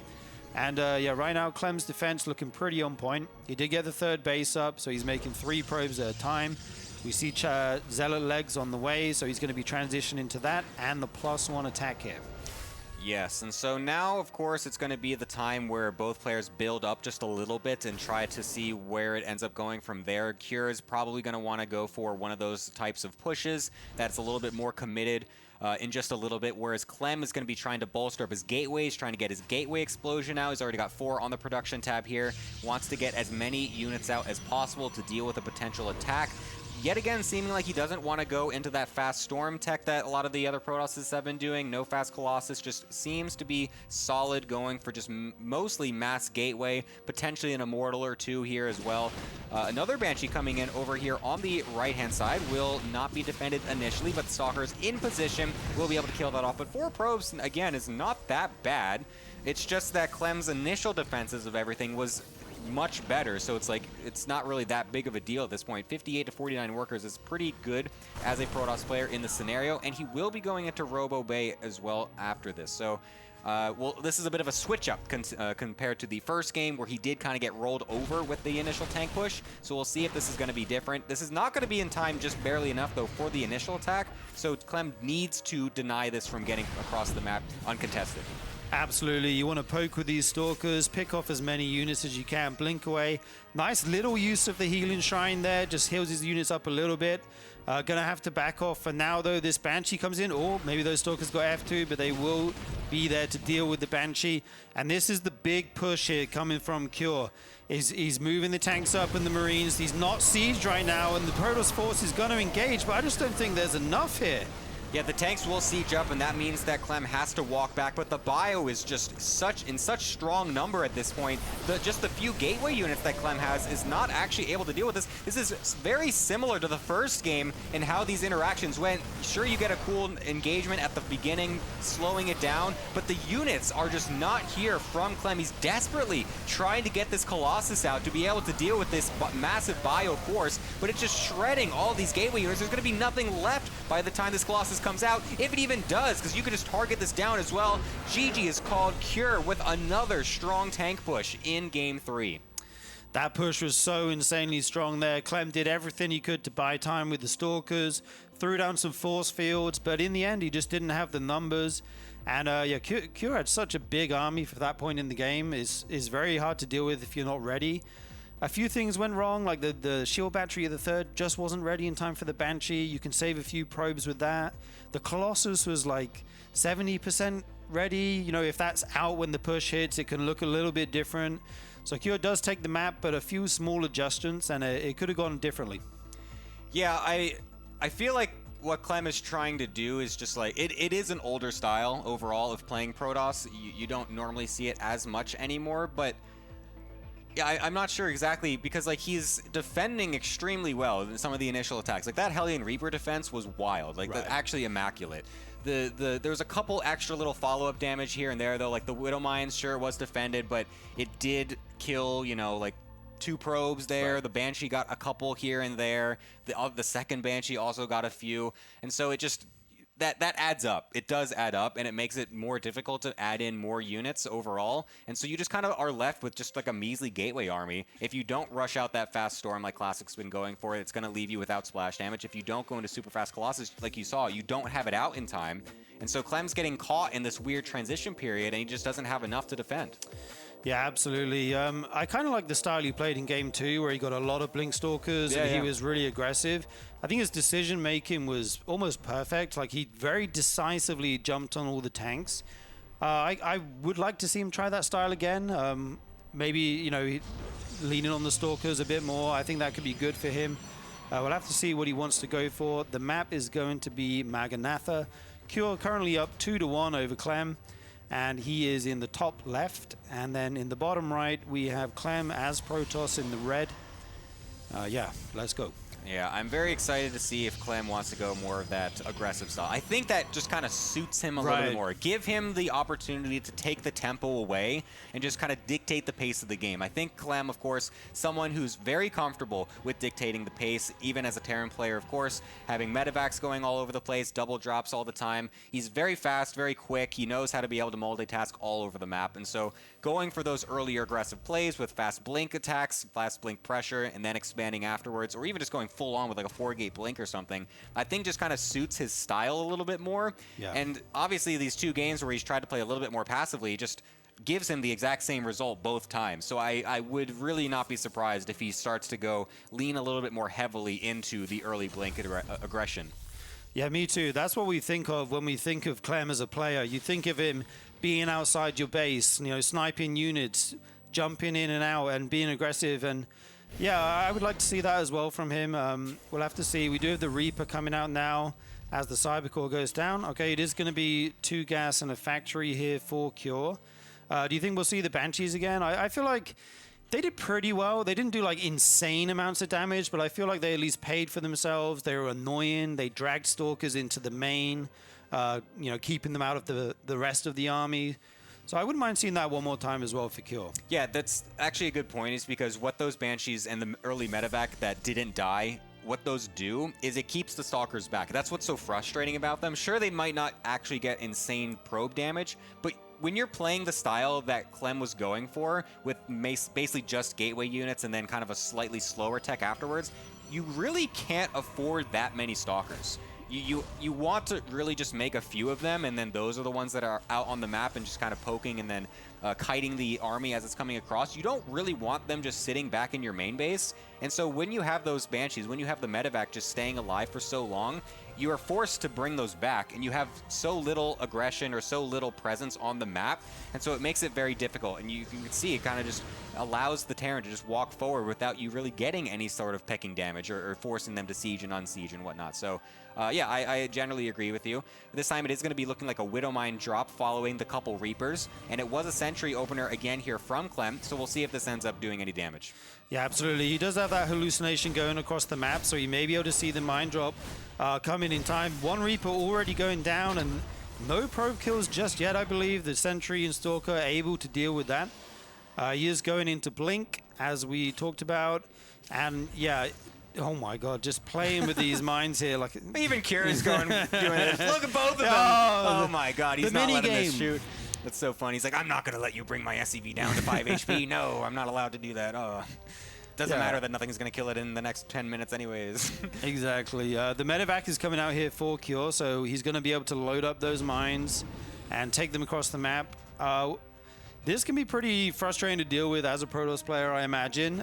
You want to detonate your it's kind of a weird thing where your best defense is to use your workers to detonate the mines, like to just let your workers die, right? Yeah. Obviously one at a time, not sending them in a bunch. The strategy is to suicide all of the probes. Drag all your mineral line and right-click the mine. I heard it works. Yes. Okay, the position of the Stalkers is beautiful here for Clem. He sees it nice and quick, gets a few shots off. Gonna have to drag the workers. There we go. And he's going to send out... Oh, what? Oh, he just let them go back and 4 go down to 1 mine. Oh, that's brutal. Thankfully, he will kill the medevac. It was very low HP on the entry, so that's very good. So getting all of the return damage of the medevac and the 3 mines is nice. But yeah, that 5 probe kill is not really what Clem wanted in that situation. He was very capable of just losing the 2 or even, if at most, 3 there for the different mines. So yeah, that's a bit unfortunate. 6 in total dying so far. We'll see if that ends up actually being super impactful. It looks like Clem's actually altering his strategy just a little bit. He's going for a faster double gas and a faster forge with all of this. So he thinks that he can maybe slip in a fast +1 upgrade and a faster Robo Bay as well. So he is swapping things up a little bit. He's trying to tech a little bit faster, going to be delaying the gateways and other gateway units just a little bit to try and get some earlier splash and also an earlier upgrade to see if that can help against the early tank pushes. Absolutely. Now, Clem did get that 3rd base relatively quickly here. It's not like super late or anything, so he can recoup some of the losses from earlier. But now the Cloak Banshee comes in. We do have an observer. The Stalkers are going to warp in, and already 5 more probes going down. This damage is starting to accumulate now, and the Banshee will actually live. It can regain its energy in the corner. If that observer leaves, it could dart back in. And like we talked about, he's going to have to keep a couple Stalkers there for a while now. Okay, I like to see this from Clem here. Just darting in, picking off a unit or 2, blinking out, trying to get as much value over time as he can with these mobile blink Stalkers. Yeah, this is honestly looking not that great for Clem already. Like you said, the damage is kind of just ramping up pretty quickly. 5 probe kills for each of those 2 different harassments is not what you want, and that does build up very quickly. And the second Banshee also coming in here, those 2 can absolutely tag together and start one-shotting probes even more if we don't have enough Stalkers left behind. I do love that these Stalkers continue to try to get SCVs here and there, but the tank getting moved forward, excellent from Cure. We'll be able to deny those from getting any more. Trying to get into the fast Colossus is Clem. We'll see if those are able to do anything. But now the double Banshee coming in. We'll try to just go onto the probes and try and get through the battery damage. And we'll just lose one, unfortunately, since it was at such low HP. But this one will just continue to sit back here. Try to do as much distraction as possible for Clem as this tank push gets ramped up. Actually, we do have a 3rd command center coming in as well, so it may not be as committed as some of the other games. Yeah, for once you may actually see a slightly longer game here. Cure going for that 3rd CC before his first massive push out here on the map, trying to whittle down the probe count, get an economic advantage. I got to say, that's perfect timing. That looked like hacks. Like the 1 blink forward to the side to see it right as they come forward. That's that star sense, Yeah, dude. that looked pretty funny, but no, of course he's not. But it's still, yeah, it's very funny looking. Yeah, thanks for clarifying. Yeah, no problem. There's going to be one guy in chat be like, he's not hacking. What are you talking about? It's like, how could you say that? It's like, yeah, How dare you sully his reputation? No, anyways, very nice scouting there from Clem. Yeah, we do see Cure out on the map now. He has quite a lot of medevacs, bio, and mines moving out. The Colossus are out in time for the push this game, which is nice. Thermal Lance on the way, charge, +2. And even the fourth Nexus here at the front base location, or kind of at the triangle location. Oh, Cure going to just stim in right now. There's actually not that much Protoss here, but the force fields are good. Does cut off about half that army. He's got to get as many shots with these Colossus as he can here. There's a lot of Marauders. Okay, the tank's going to move up, siege in a more favorable spot. He has 4 mines behind it, so when eventually the Zealots dive in, they'll eat those shots. This Banshee is still alive and goes into the natural there, going to start picking off probes. And will Clem pull the trigger here? He's pushing up. He's starting to get these shots off. The Zealots kind of get slowly going in, but they will clean out the tank. The mines go down, and I think that the defense is just there for Clem right now. Cure still has a pretty big army, though. Yeah, this is a bit of an overextension from Clem. He doesn't want to go too far forward because those reinforcements do come in. Charge not quite ready during all of that. So you saw those Zealots just kind of slowly walking to their deaths into the Widow Mines. Not the most efficient thing from Clem, but I think getting a defense at all is what he wants, and he does have that for now. Again, I think he's going a little forward, a little bit too much, though. 3 Colossi, though, are kind of melting this bio, which is pretty low HP. The medevacs were not quite able to heal up enough of those bios, so it actually allows Clem to take a pretty decent engagement, blinking forward as well, to try to get some of these Vikings. This is looking much better for Clem compared to the other 2 games. Absolutely. I thought the same as you there. I thought the Colossus were overstepping a little bit. They might get caught out, but he actually retains all 3 of them, which is super good for him. We do see the Viking production coming out now for Cure, so he's going to have that anti-air to deal with them. Okay, Clem actually going to get aggressive here, even while on 4 bases. That one Colossus so weak does go down to the Vikings. Clem is really trying to push the issue here.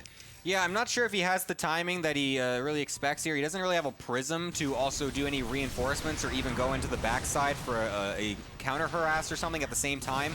So he's really just doing as much as he can with a very small amount of units. And the fact that he's only got a few Blink Stalkers here makes it so that way once this Viking count gets up a little bit, it's actually going to be really hard to defend these Colossi and keep them alive. Clem has to be very careful. He's really on a knife's edge right now. Bringing in some more reinforcements with some more Stalkers is just what he needs to be able to continue this attack.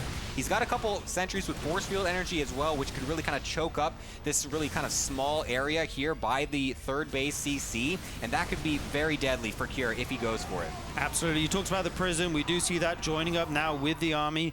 That's going to be very useful, not just for warping in units, but picking up those Colossus, trying to save the expensive units. He's actually taking a 5th base behind this, so going super macro heavy and making the disruptor transition here whilst pushing the 3rd base of Cure. Oh my god, I love this micro here from Clem. Pushing forward, using the huge range from the Colossi, and then picking them up with the Prism to actually dodge the Viking shots. Those did not land that other time he tried that, which was super sick. And, oh my god, that was a bit much. Those Stalkers getting choked up a little bit, but you can just see the little back and forth micro that Clem is doing here is just so perfect. Cure can't figure out like when AI. to engage. Look at when this do perfect you go? micro with these Colossus. They get their shot off at exactly max range, which is what we know Clem for is micro. He's just pushing in here, whistling down these forces. Cure's actually doing a really good job of not over-stimming, right? Like, you can panic stim and your forces are suddenly weak, but Clem's actually just going to push in here. I'm not sure about this. The Zealots actually retreat, thinking, okay, I've changed my mind. I don't want anything to do with that. And Clem was going to take his foot off the gas for just a moment here.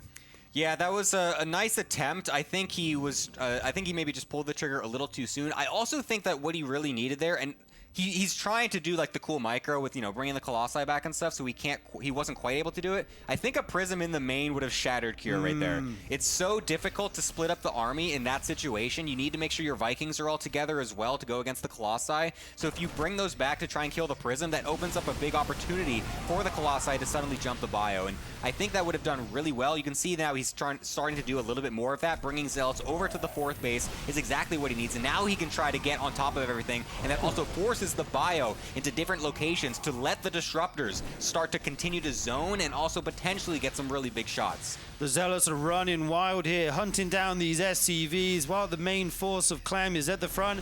2 disruptors going to be hard to dodge the shots. The Zealots charge in, but again, they change their mind and come out. These disruptor shots are so annoying to deal with. Oh my god, so many zealots being warped in here continuously on the left side of the map. Like you said, it's very difficult for the Terran to split their army in this situation and deal with the threat on both sides. He's continuing to push in here. The split is pretty good, but there's still so many zealots there on the left as the Colossus and the disruptors come in on the right. The CC goes down. Clem in an excellent position right here. Takes the supply lead. Could he be closing out this game soon? Yeah, this is exactly what he needed. You can see how Cure just kind of just fumbles basically once these zealot attacks start happening.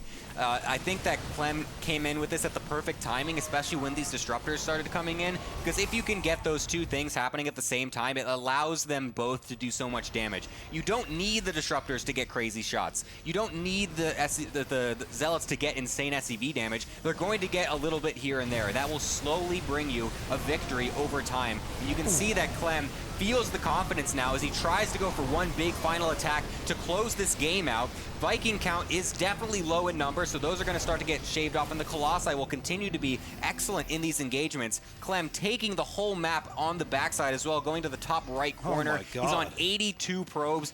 3-3 upgrades are going to be in pretty soon, as Cure's not even attempting to go into 3-3 of his own. This is looking like a very nice position for Clem. This macro is insane coming out of Clem. GG is called. Clem claimed the whole map down the right side, continuously expanded. What impressed me so much that game was the Colossus control. I got to talk about those 3 Colossus. Darting in, getting a shot off at exactly the max range, pulling out and taking no shots. On Cure's end, he was good. He didn't overstim, he didn't overreact. But like you said, once the Zealots started getting warped in and sent to the other bases, splitting the attention of the Terran, adding to the mental stack, that's when Clem really got his big damage. Yeah, excellently done from Clem. And I mean, Cure, like you said, he was actually doing pretty well. He wasn't like overcommitting to the fight or anything, which is a very difficult thing to do. It's very easy to get frustrated in that moment and just be like, okay, I'm just going. Just stim forward, try to kill off the Colossi, but Clem's micro was doing such a good job of forcing that awkward engagement and making it very difficult for him.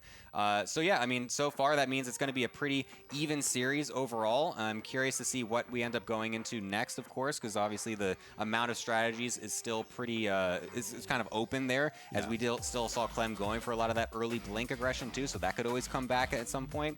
So yeah, I'm just very curious to see what goes on. Yeah, me too. Here we go, guys. Help the RSL grow. Check out the YouTube, youtube.com/ReviveSC2. Please check out the YouTube. This helps the tournament series grow, helps us feed into the YouTube algorithm. And you can also check us out on x.com/ReviveSC2. You have all the latest news about the tournament, the upcoming sets, some funny moments maybe, you know, all the gossip.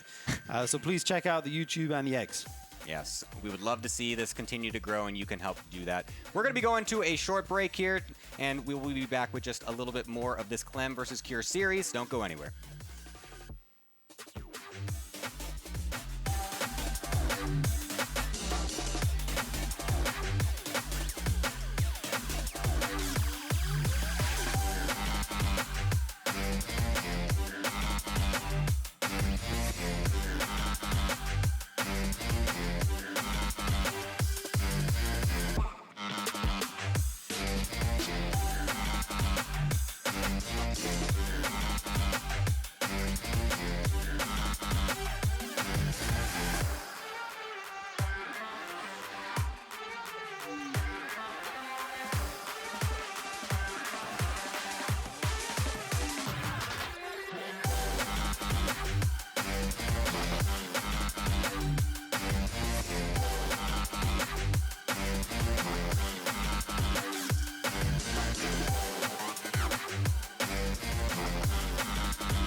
What's up, everybody? We are back. Tasteless and Sturgeon over here. And we're going to be going into game number 5 now in what has turned out to be a delightfully close best of 7. Yeah, what a banger we have here is 2-2. Clem on the Protoss. Kier playing Terran, obviously. This looks like a series that could go all the way. Yeah, I mean, it's been awesome how close it is. And I was aware that Clem was really good with Protoss, but I hadn't really gotten to, like, really look at it and kind of and think about it. He's got a real range of play. Oh, it's insane. I really like the different builds he's brought out. Yeah. He's not leaning on Storm as much as we see some other Protosses. He's kind of got his own style. Like, you know, he likes the robo units and being aggressive with the Blink Stalkers. That's kind of what we know him for, like being aggressive, right? And it's just a treat to watch, honestly. It's really, really cool. You know, when I see players that can off-race, usually they have like 1 or 2 things they can kind of pull off, or there's like a gimmick, or, you know, they're just mechanically good, and they play like a very, maybe bland is not the right word, but generic, kind of a vanilla play style. But he's doing all sorts of stuff. I mean, it really seems like he can do as many things with Protoss as he can with Terran. That being said, despite Clem having an incredibly one-sided record, I think is it 10-1? Is that what you said? Yeah, 10-1 versus Clem's Protoss. Oh, sorry, Clem is 10-1 versus Cure with his Protoss is what I'm trying to say. Right now it looks really close. Cure is able to kind of go toe-to-toe. Yeah, I feel like at this point when we're 2-2, I think the next map is pivotal, right? Yes. If you win this next map, suddenly you're on match point. This is a best of 7. And it can affect like the mental state of the players going into the game afterwards. So we're going to have to see who can take it here. The next map, which I believe we'll be hopping into shortly, will be Tokamak. So yeah, let's go. Game 5 here between Clem and Cure. Clem going to be in the top right as the red Protoss. Cure in the bottom left as the blue Terran. And I'm very curious to see what will come out of Cure this game. I would kind of like to see him try that eBay block again that he used in game 1. I thought that was really cool. Made Clem expand at the third base location with his natural base. And I feel like it threw him off a bit, and he was able to dive in there with the Hellions and get a lot of eco damage. I'd like to see more stuff like that maybe. But we'll have to see as the players just start to ramp up here in the early game. So is this the gas before Rax? Yes. Yeah, okay. Yeah, it is, yeah. It's like looking at the building like, where's the barracks? I'm confused. I don't know what's going on. Okay, so he goes gas before Rax. Oh, so, where's this SCV yeah, I think he's going to proxy a factory up here. God. Now, here's the thing. Is Clem looking for it? Oh, it's not actually going to build a building. He does send into the main. Oh, okay. I thought he was going to proxy something. Oh, he is just going to make an eBay. Okay, yeah. Oh, I think he was hiding the SCV. I really put myself out on a limb here trying to predict what he's doing. I'm like, of course. He's going to hide a factory, and then it just doesn't happen. Yeah, I think he was trying to keep that SCV hidden by sending it around the outside of the map rather than going through the middle where it might bump into a probe. Clem going to go for a different response this game. In game 1, he just said, okay, you've eBay blocked me. Congrats, I'm going to go to the third, take my Nexus there. This game, he's bringing 4 probes down to actually kill the eBay, and he didn't let it get too much HP on it before the SCV had to leave it because it was going to be killed, right? Right. Yeah, so he's able to take that out pretty quick, get his Nexus down, and go into a slightly more normal-looking base layout. So, Cure has gone for, super early gas to get this tech out. And by the way, like, gas first builds, they were not a thing for a long time in StarCraft II. At least for all the games I casted, I didn't see them. They only recently became a thing in the last couple of years in StarCraft 2, and then in StarCraft 1, same thing. Suddenly people started doing these gas first builds, and I think it's, for a lot of people, it just wouldn't occur to them to like get extra gas early on to give you some kind of momentum later. But I'm curious how Clem will handle this, because one of the things about doing super fast gas builds is there's no way they can tell unless they scouted like cross spawn. Right, yeah, nobody scouts that early, I guess. Maybe you can like click on it, see how much gas has been taken, that kind of thing. Oh, that's actually true. Yeah. But you don't know for a while, right? And sometimes you don't get to go that deep in the base. So. Or you might not even click on their gas at all. Yeah. You know, I mean, it might not occur to you to do it. So I'm interested because this is such a specific build. And I think there's a reason why Kier's doing it. He's like, okay, this guy's good, but does he know everything about this matchup? Knowledge checking in here. We do see the two Adepts dancing with these Marines. Looks like the Adepts will win this one and gonna shade in. Sees there's a full wall at the top of the ramp. Oh, dude, I thought Clem was going to let him in there. That would have been the death of the Adept, but he pulls back. A Hellion somehow makes his way into the main. There is a Stalker out, though, so there shouldn't be too much damage here. Clem going to be able to deal with this with no losses. I think this early game's gone pretty well for Clem so far. He did get those Marines. He only lost one Adept and a Probe, and also the Hellion went down. So the Adept is going to be going across the map now. It's Robo into Blink. I'm sorry, was it 2 gates? Is he going 4 gates total is what I'm trying to ask, or is this going to be more conservative? I'm not sure if it's 3 or 4. I guess the Robo he's going to be making something to get the high ground vision with. I think we might see something pretty aggressive here out of Clem. Yeah, I think so. Well, the reason why I'm saying is 4 gates, you know, he was pretty strong with that 4-gate rush earlier. So we got 1 gateway there. No, maybe it's just 3, actually.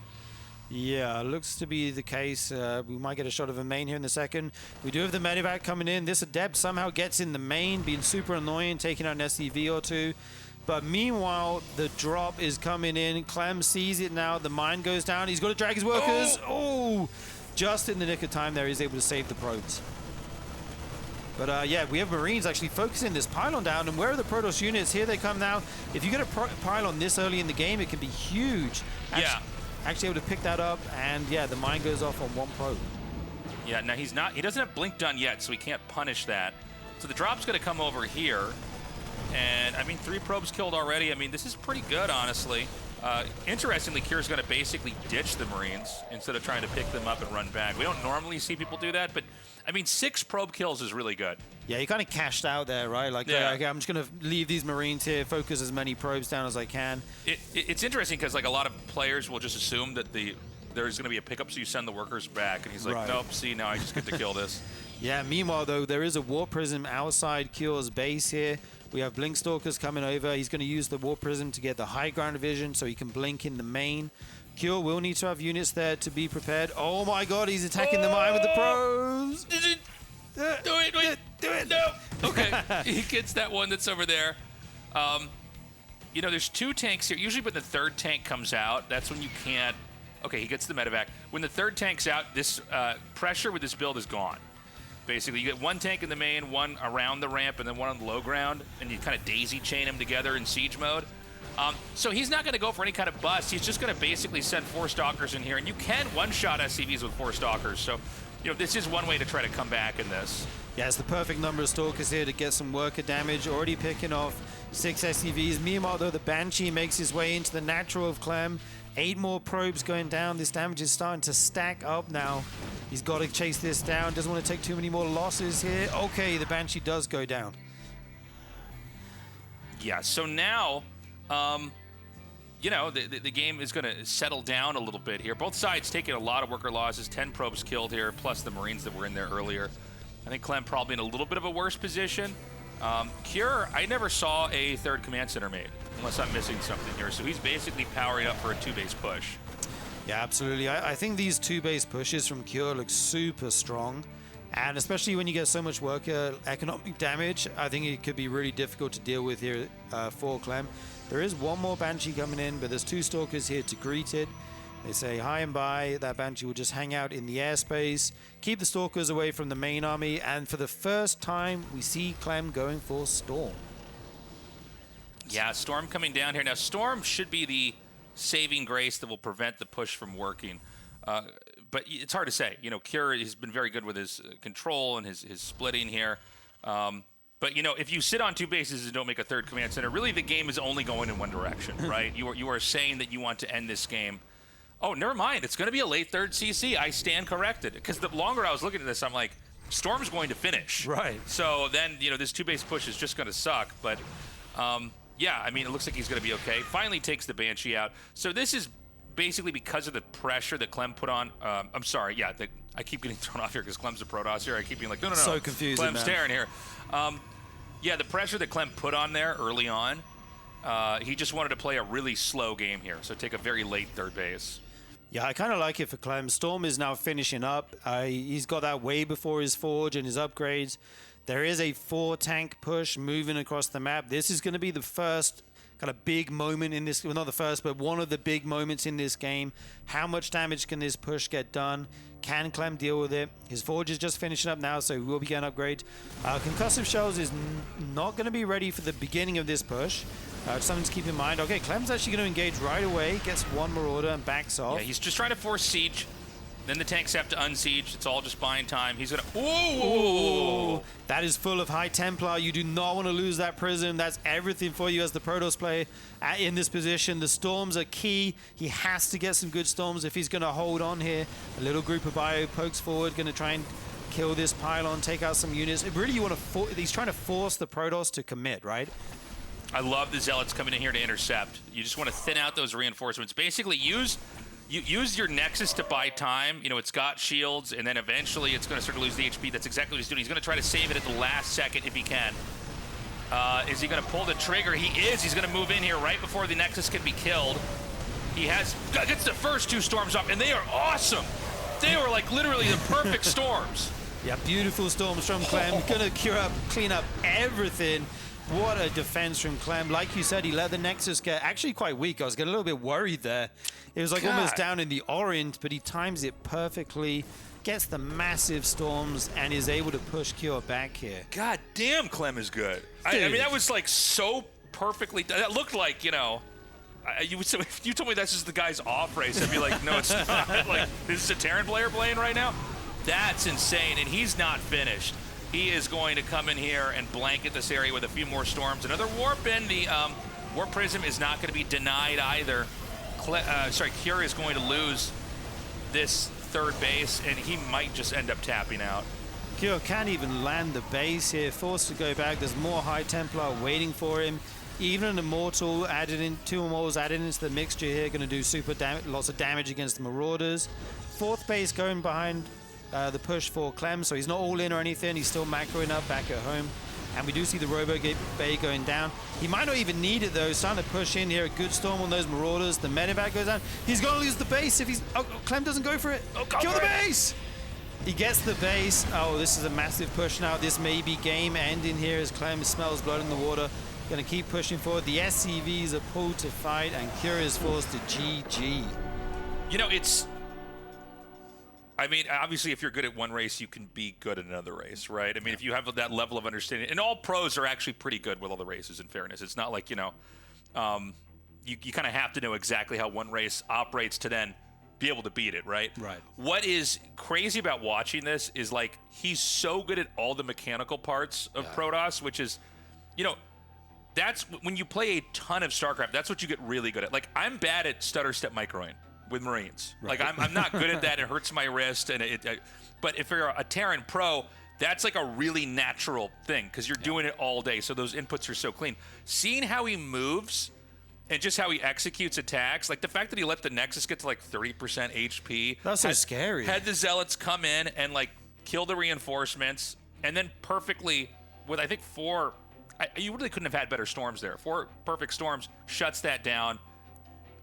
I love that build. I love the build out of Clem. We didn't see Storm all series, and then suddenly brings it out here in the pivotal Game 5. Yeah. And he plays it to perfection, basically.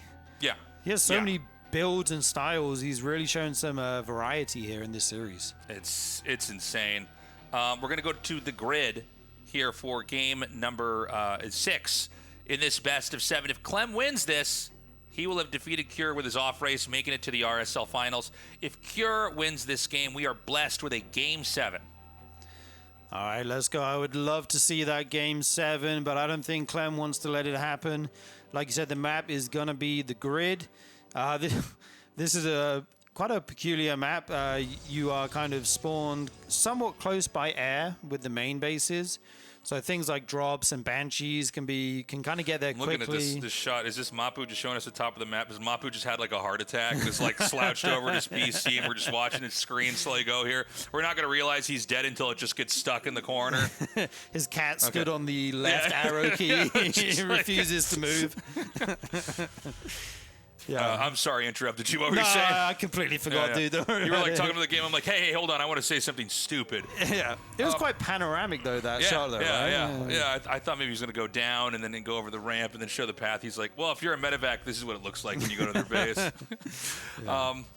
Okay. This is a weird map. You both start out at the spawn, but it's very base rich here at the bottom. Yeah, indeed. And there's a watchtower only on the bottom of the map. Yeah. Which is pretty interesting. We do see double gas coming out here for Cure. We'll have to see what the follow-up's going to be. No eBay block or any shenanigans like that in the early game here just yet. And yeah, I'm still looking at this map. I actually haven't played many games on this map or casted it many times, so I'm just taking it in. We do see there's the kind of closed triangle base there, and then once you get past the third base, it's like they make another triangle beneath that. So I feel like drop play and kind of warp prisms are going to be really, really good on this map. Yeah, 100%. It's going to be very strong here. Interested to see what exactly Kier wants to do when he's up against the ropes here. I mean, Classic is, I think, still the favorite. By the way, everybody, Classic is waiting for the winner of this. We're going to be going into the finals tomorrow. So if you're joining us now, we are close to crowning a champion, but it's going to be in about 24 hours. Yeah, absolutely. Classic has looked so strong this tournament. His like kind of macro, safe Protoss style, I think, is very good in this meta. And yeah, he will be waiting for the winner of this series, but we are not done yet. It is going to be a Reaper Hellion build here out of Cure. I think this is the build that's kind of had the most success in this series for him, getting a lot of worker damage early, getting him into a good mid game. It's actually a Zealot first here, running across the map, trying to be annoying and kill that SCV, but we'll get into the main and get the scout. That's always nice. Takes that Zealot out. You know, if I'm Clem here, I don't think there's a whole lot I need to do differently. I'm kind of surprised he tried to press with the Adept, but I guess, yeah, he's shaded that far back enough he can just get away. Yeah, you know, I am truly a convert now to the religion of Clem here as a Protoss. I can't believe how good he is at this. I want to see him play Zerg now. Dude, the Clem Zerg, can you imagine if he brought it out in Grands? That would be insane. You know, like we had Maru play Protoss in GSL, and we were like, oh, he's playing Protoss, it's so hype. And then he just like lost terribly, and I'm like, oh yeah, it looks like this is his off race. That's what an off race is supposed to look like. You're not supposed to look like the best Protoss. Yeah, no, exactly. Normally you look at this, you go, oh yeah, it almost looks like it's a Terran player playing Protoss. And so I didn't have like super high expectations today because I didn't want to get the feeling of being underwhelmed, but I am blown away by how good he is. Yeah, same here. Okay, finally, Cure going to move in with this Reaper Hellion here. 2 Adepts are there. There is a shield battery. He's going to dive the main. There's a lot. Oh, these 2 units already on red hit points. The probes have to be pulled, though. Some workers will go down. It's all about how many here. You don't want to take too much economic damage early in the game. Pull some more probes. 7 go down. 7's good. Yeah, similar to game 1. Yeah. Which is a little bit scary because he did go on to lose that game, but it could have been much worse, I feel like. But yeah, the follow-up here going to be Blink, Robo, and he's getting that War Prism again. Yeah, so I would imagine we're going to have a 2-base timing attack here. I think this is very similar to the game 1, right? Where, you know, you basically, it's like a 1-2 punch. Right. You run in, you do the damage, and then it's an easy layup to try to come in here. Oh my god, he's going to kill his SCV. Hold on a second. Yeah, if this bunker isn't done, it can be super scary for the Terran, actually. He does have a tank in the back. Blink isn't done, so you can't blink in there and take that out. And he will finish the bunker up with another SCV, and I think he'll be safe for the moment. Once the War Prism gets here, though, we will see Clem go into the main again like he did last game. Like you said, 4 Stalkers, 1-shot, and SCV, so he'll start picking those off. But on the other side, Kira has a Banshee going to the main base, and I don't see anything here right now. Yeah, Clem really likes to do this when the Terran is on the left side of the map, by the way. And because, you know, he beat me to it, because the add-ons point out to the right side of the map. So he just denied Stim, which is like literally the biggest deny you can probably get in a StarCraft II game. like at this phase, like because Stim is everything for Terran. Like if Terran didn't have Stim, they wouldn't have anything. Dude, his control is so good. He takes the tank out. There's another tank coming. He has another round to warp in. The Marines are going to kind of force him back. He perfectly juggles the Stalkers here. I think he could do another round, a warp in round, and come in again. This is very misleading how this looks. The Banshee's actually down, so at this angle it looks like... Oh, that's weird. Yeah, that was... Looking down on the Banshee there, but yeah, already so much damage with these Stalkers for Clem. I think Cure's got to be super careful here. I loved how decisive he was, just jumping in on that tank as well. Clem's decision making is top notch. And like you said, losing Stim is literally the worst thing that can happen to you as a Terran in a game of StarCraft, because it's your big upgrade. Like, without it, your units don't do anywhere near as much damage. They're slow. The Blink Stalkers can just kite away from them forever. Actually gonna blink in here on the tank, Tasteless. Is he? I don't think he can get the body block off. Oh, does it matter though? It's in the red. Okay, that was an overextension. That actually went kind of badly for Clem at the end there. That may take the wind out of the sails of the rush, but he could actually just go back into the main again, I guess. Yeah, he could. There is a tank up there. I think he might have repositioned it after the first push, realizing it doesn't cover like the very right of the base here. Let's see if that tank is actually in range. It looks like it it looks like it is. So he will be able to protect his add-ons this time. That was a good point you made about them being out on the right of the barracks. Yeah.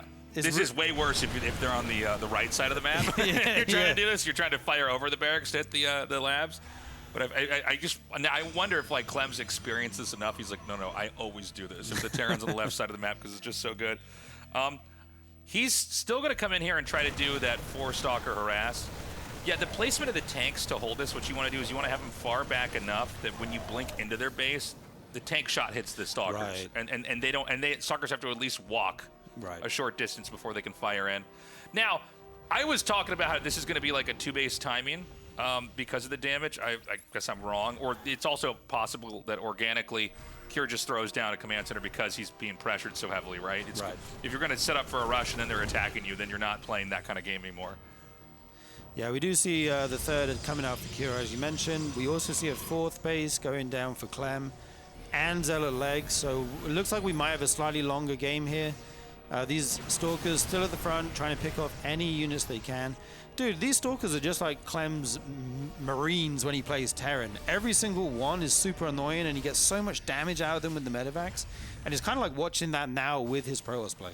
Yeah, I mean, it's you can see when you get like a world-class StarCraft player, they just extract so much value out of almost nothing. So the big push is inbound now. Cure's moving out. I don't see anything that can run around this and intercept reinforcements. The way this map is shaped, the action's very, focused on the top of the map, or at least it is for this game here. And Protoss, I mean, I don't know. It feels like Terran sets up a really easy foothold here.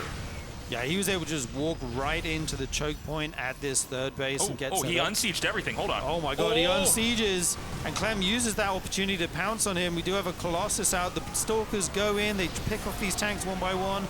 3 tanks going down. The Colossus still firing. There's no Viking. There's only 2 Vikings on the field right now. Clem pushes Cure back. Yeah, like this is... I can't believe he unsieged every tank. That was crazy, I almost wonder if that was like a mistake on the hotkeys or something. That's it. He just GG's. Whoa.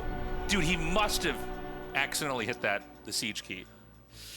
Like, I was looking at this, and I was literally about to say, like, there's no reason for him to,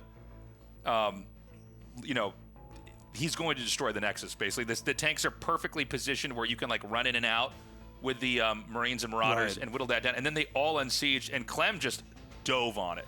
Oh, yeah, he absolutely pounced. Yeah. Love that decisiveness coming out of Clem there, seeing his chance and just taking it. You got to feel bad for Cure losing his Stim like that, though. Yeah. That delays his push by so much. I mean, Stim, I can't think of another upgrade, even in other matchups, that is as important.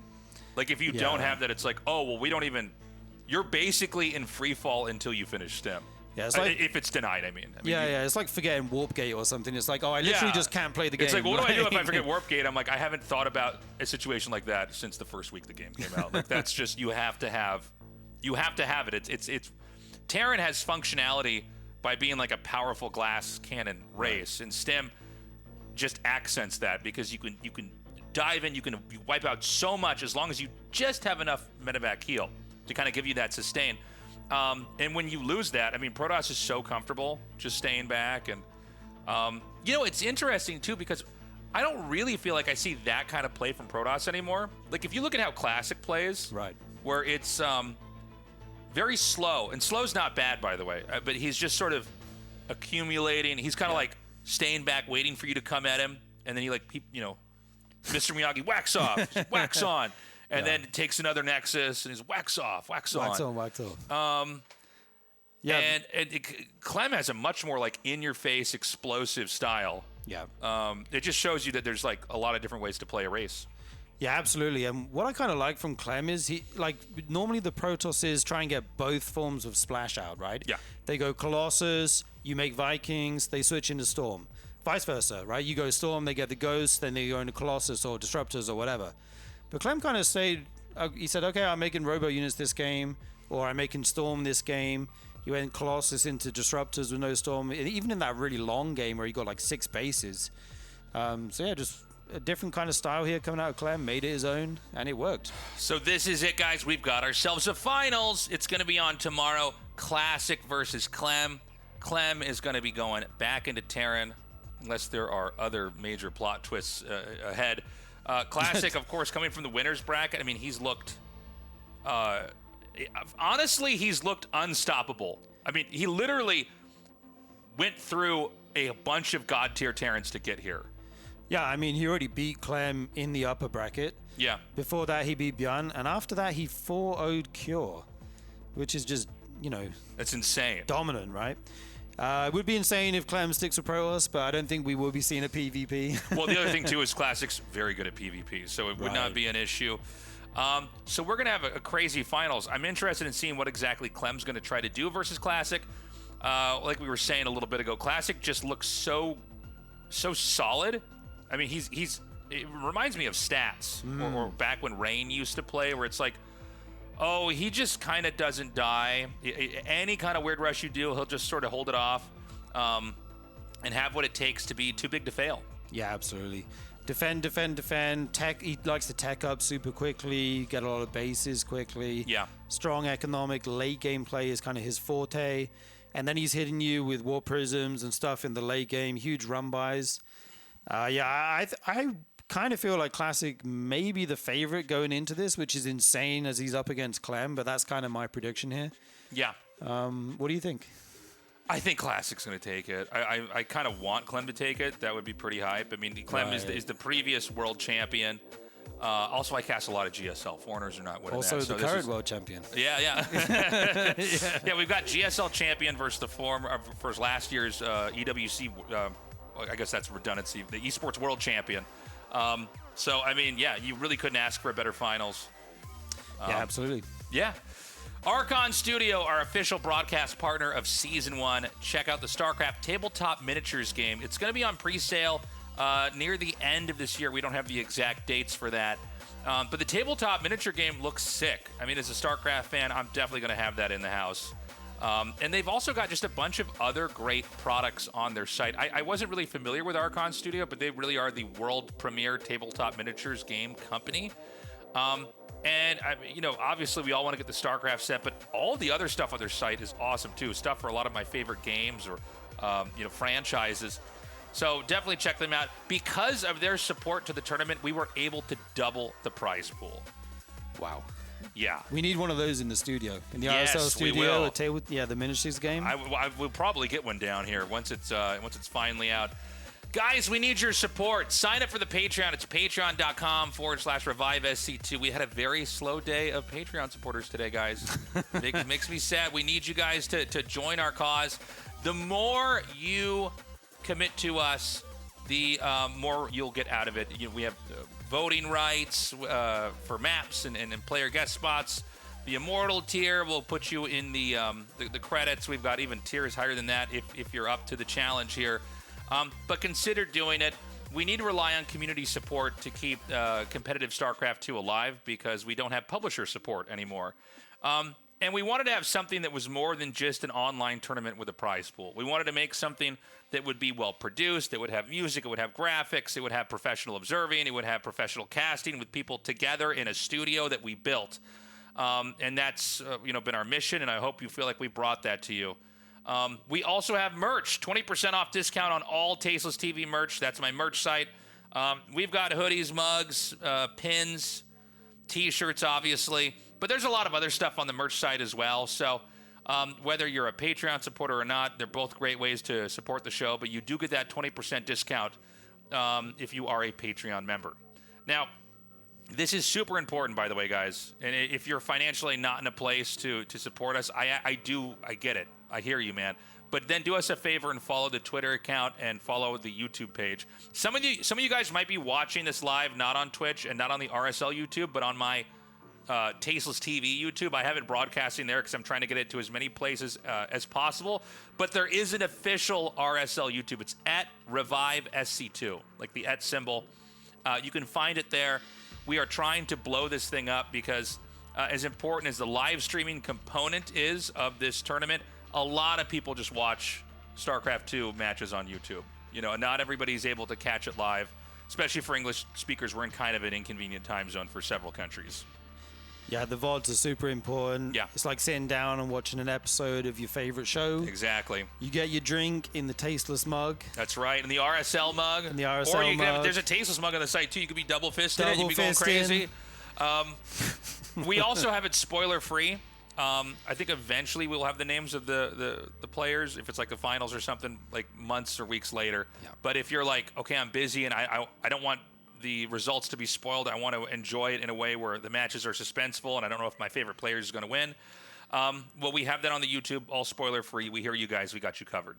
Yeah, if you don't want to know if Dumbledore dies, we have got you covered here. Yeah. There will be no spoilers. We got you. You won't even know that Dumbledore's gay either, okay? Taser, I haven't got that far yet. I'm sorry about that. If only it was the RSL. Oh, no, that only happens in the finals of the RSL. I shouldn't have said anything. All right, guys. That's it, right? But there's no more graphics, right? All right. Yeah. All right, great into the show, Tasteless. Guys, thank you so much for joining us. We will be on tomorrow, 7 p.m. KST. Ask Google or your AI what time that is for you. You do not want to miss it. We love you. Bye-bye.